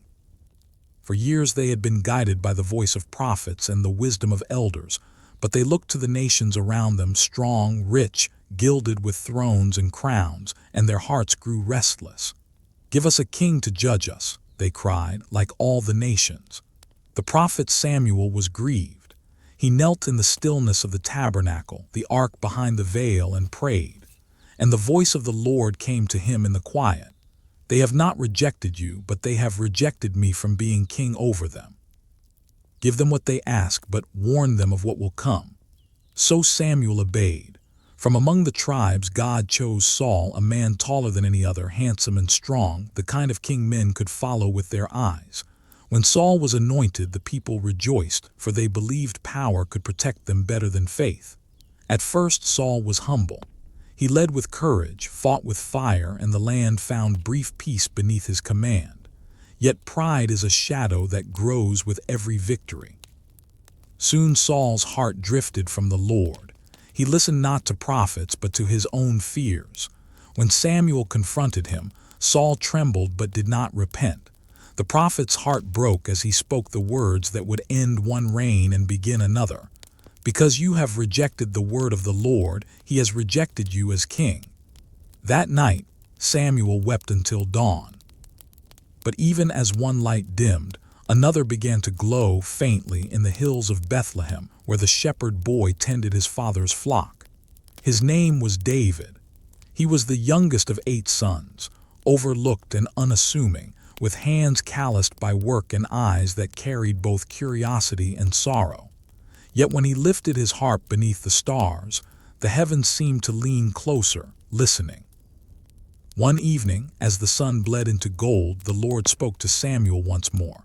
"Fill your horn with oil and go to Jesse of Bethlehem, for I have provided for myself a king among his sons." Samuel obeyed, though fear still lingered. He journeyed through quiet valleys and came to the house of Jesse. One by one, Jesse's sons passed before him, tall, strong, each with the bearing of a warrior. But the Lord whispered, "Do not look at appearance or height, for I see not as man sees. Man looks at the outward form, but I look upon the heart." Then Jesse called his youngest. David came running from the fields, his clothes smelling of grass and sheep, his hair wind-tossed, his eyes bright as dawn. He stopped short, surprised to see the prophet standing before him. And Samuel, feeling the quiet stirring of the Spirit, lifted the horn of oil. As he anointed David's head, the fragrance filled the air like rain upon dry ground. "You are chosen," he said softly. "The Lord is with you." From that moment, a new rhythm began to beat within David's heart, not of ambition, but of destiny. He still tended sheep, but now the wind carried whispers of psalms he had not yet written, wars he had not yet fought, promises he had not yet seen. The lineage of Seth, the line of the faithful, had found its new vessel. And as the stars rose over Bethlehem, a song began to form in the heart of the boy who would one day be king, a song that the angels themselves would echo 1,000 years later over the same hills. The days of Saul grew dark and heavy, like clouds gathering before a storm. His heart, once steady, now beats with fear. He saw enemies in every shadow, threats in every whisper. The spirit that once guided him had departed, and in its place came a restlessness that no crown could calm. One evening the servants of Saul spoke softly to him, afraid to draw his anger. "My lord," they said, "an evil spirit troubles you. Let us find someone who can play the harp so that the music might soothe your heart." And so word reached the king of a young shepherd from Bethlehem, known not only for his courage but for the songs he played beneath the open sky. His name was David, son of Jesse. When David entered the court, he bowed low before the king. His hands trembled as he touched the strings of his harp, yet when he began to play, the room itself seemed to breathe again. The sound was pure and soft, like water flowing over smooth stone. The shadows lifted. Saul's eyes cleared for a moment and peace returned. From that day forward, David remained in the king's service, the shepherd who calmed the storm inside the throne. But fate rarely rests. Soon, the Philistines rose again, their armies vast and cruel. Between the valleys of Elah, they gathered in defiance of Israel, and from among them came a giant Goliath of Gath, whose armor gleamed like iron dawn, whose voice shook the ground. For 40 days he taunted the armies of the living God. "Choose a man," he roared, "and let him come fight me. If he kills me, we will serve you, but if I prevail, you shall serve us." No one moved, not Saul, not his generals. Fear held them silent. Then one morning, David arrived at the camp not as a soldier but as a messenger bringing bread to his brothers. When he heard the giant's challenge, his eyes hardened with holy fire. "Who is this uncircumcised Philistine," he said, "that he should defy the armies of the living God?" They laughed at him. He was small, untrained, unarmed. But faith does not measure strength the way men do. When Saul heard of the boy's boldness, he summoned him. David stood before the king, the same man whose spirit he had soothed so many times before. "Let no one's heart fail," David said. "Your servant will go and fight this Philistine." Saul stared at him, disbelief in his eyes. "You are but a youth," he said. He has been a warrior since his youth." But David smiled softly. "When I kept my father's sheep, a lion came and I struck it down. Then a bear came and I killed it too. The Lord who delivered me from them will deliver me from this giant." So Saul gave him his armor, heavy and gleaming, but David could barely walk beneath it. He removed it and took instead his sling, his staff, and 5 smooth stones from the brook. As he stepped into the valley, Goliath laughed. "Am I a dog," he bellowed, "that you come to me with sticks?" David's voice was calm. "You come to me with sword and spear and javelin, but I come to you in the name of the Lord of hosts, the God of the armies of Israel, whom you have defied." He ran forward, swung the sling once, twice, and released. The stone flew like lightning, striking the giant square in the forehead. Goliath staggered, fell, and the earth trembled. Silence filled the valley. Then a roar rose from the army of Israel, not of pride, but of awe. The boy had done what no warrior dared. That day the shepherd of Bethlehem became a symbol of the impossible made real, faith made flesh, courage born from belief. But glory often brings shadow. Saul's heart darkened once more. The people sang, "Saul has slain his thousands, but David his tens of thousands," and jealousy poisoned the air. The king who once loved the boy now sought his death. David fled into the wilderness, hunted by the one he had once served. He wandered through caves and deserts, surrounded by loyal men who followed not for riches but for hope. At night, when the world slept, David lifted his voice to the stars. His psalms rose from sorrow and faith alike. "The Lord is my shepherd, I shall not want. He makes me lie down in green pastures. He restores my soul. Though I walk through the valley of the shadow of death, I will fear no evil, for you are with me." Even in exile, the covenant lived in his heart, the same light that had burned in Seth, the same promise that had crossed the flood, the same faith that had parted the sea. Years passed. Saul's fury consumed him, and his reign withered like a dying flame. When at last he fell upon his own sword in battle, the people wept, for even broken kings carry divine purpose. Then from the ashes of war David rose. He did not seize the crown, he waited for it to be given. And when at last it was placed upon his head, he wept not for triumph, but for the weight of it. The boy who had sung to the sheep now ruled the tribes of Israel. The harp had become a scepter, the sling a symbol of faith, the psalmist a king. And as he looked upon his people, the children of Seth, the heirs of Adam, he whispered the same vow spoken by his forefather long ago. "I will serve the Lord all the days of my life." The throne of David stood beneath the open sky. No marble roof, no palace ceiling could contain the song that surrounded him, the murmur of prayers rising from his people, the sound of psalms drifting from his heart. Jerusalem lay before him, golden in the sun, her walls gleaming like the reflection of heaven on earth.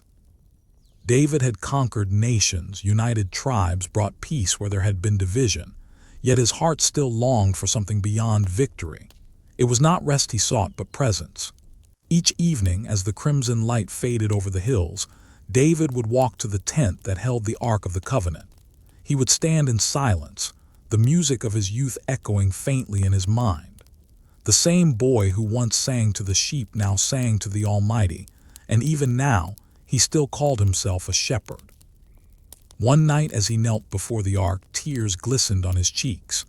"How can I dwell in a house of cedar," he whispered, "while the ark of God dwells in a tent?"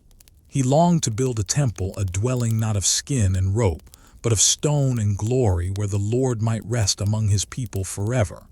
But that night, as David slept, the word of God came to the prophet Nathan, saying, "Go and tell my servant David, you shall not build a house for me to dwell in.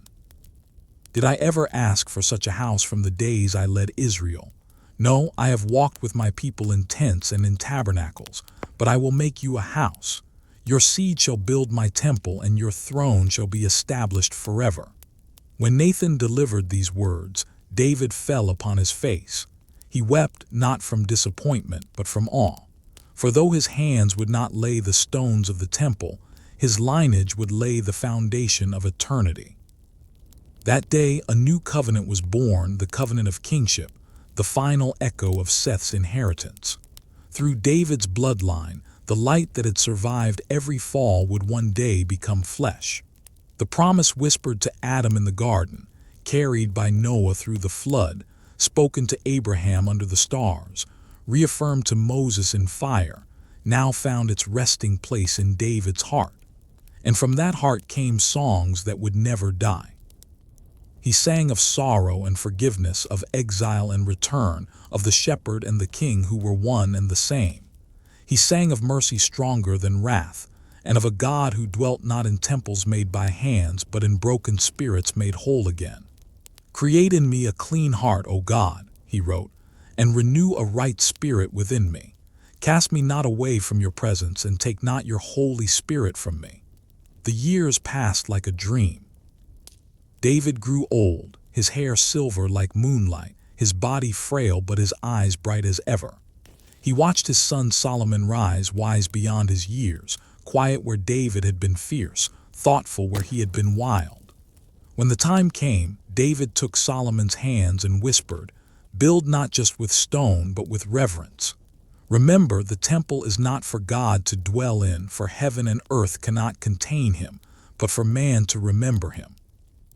Then David lay down, and the psalms of his life drifted into eternity. Solomon built the temple in Jerusalem, vast, radiant, filled with gold and cedar. When it was finished, fire descended from heaven and filled it with light, just as it had filled Sinai, just as it had filled Moses' tabernacle. The priests fell on their faces. The people wept with joy. The ark was placed within the inner sanctuary, beneath wings of cherubim carved in gold, symbols of Eden restored. And for a moment, a breath in time, heaven and earth touched once more. Yet even then the prophets whispered that this temple, this throne, this kingdom were only shadows of what was to come. For the true heir of David, the true son of Seth, the true image of God was still far ahead, waiting in the fullness of time to be born. He would come not as a warrior, but as a shepherd once more, not with a crown of gold, but with one of thorns. And through his blood the covenant would at last be complete. As the night fell over Jerusalem, the stars shimmered like ancient witnesses. Somewhere beyond the horizon, the river that flowed through Eden whispered the same eternal refrain. "From dust you came, through promise you endured, and to light you shall return." And thus ended the story of Seth, not with his death, but with the living flame of his faith, carried across ages, through kings and prophets, until it found its final home in the heart of God himself.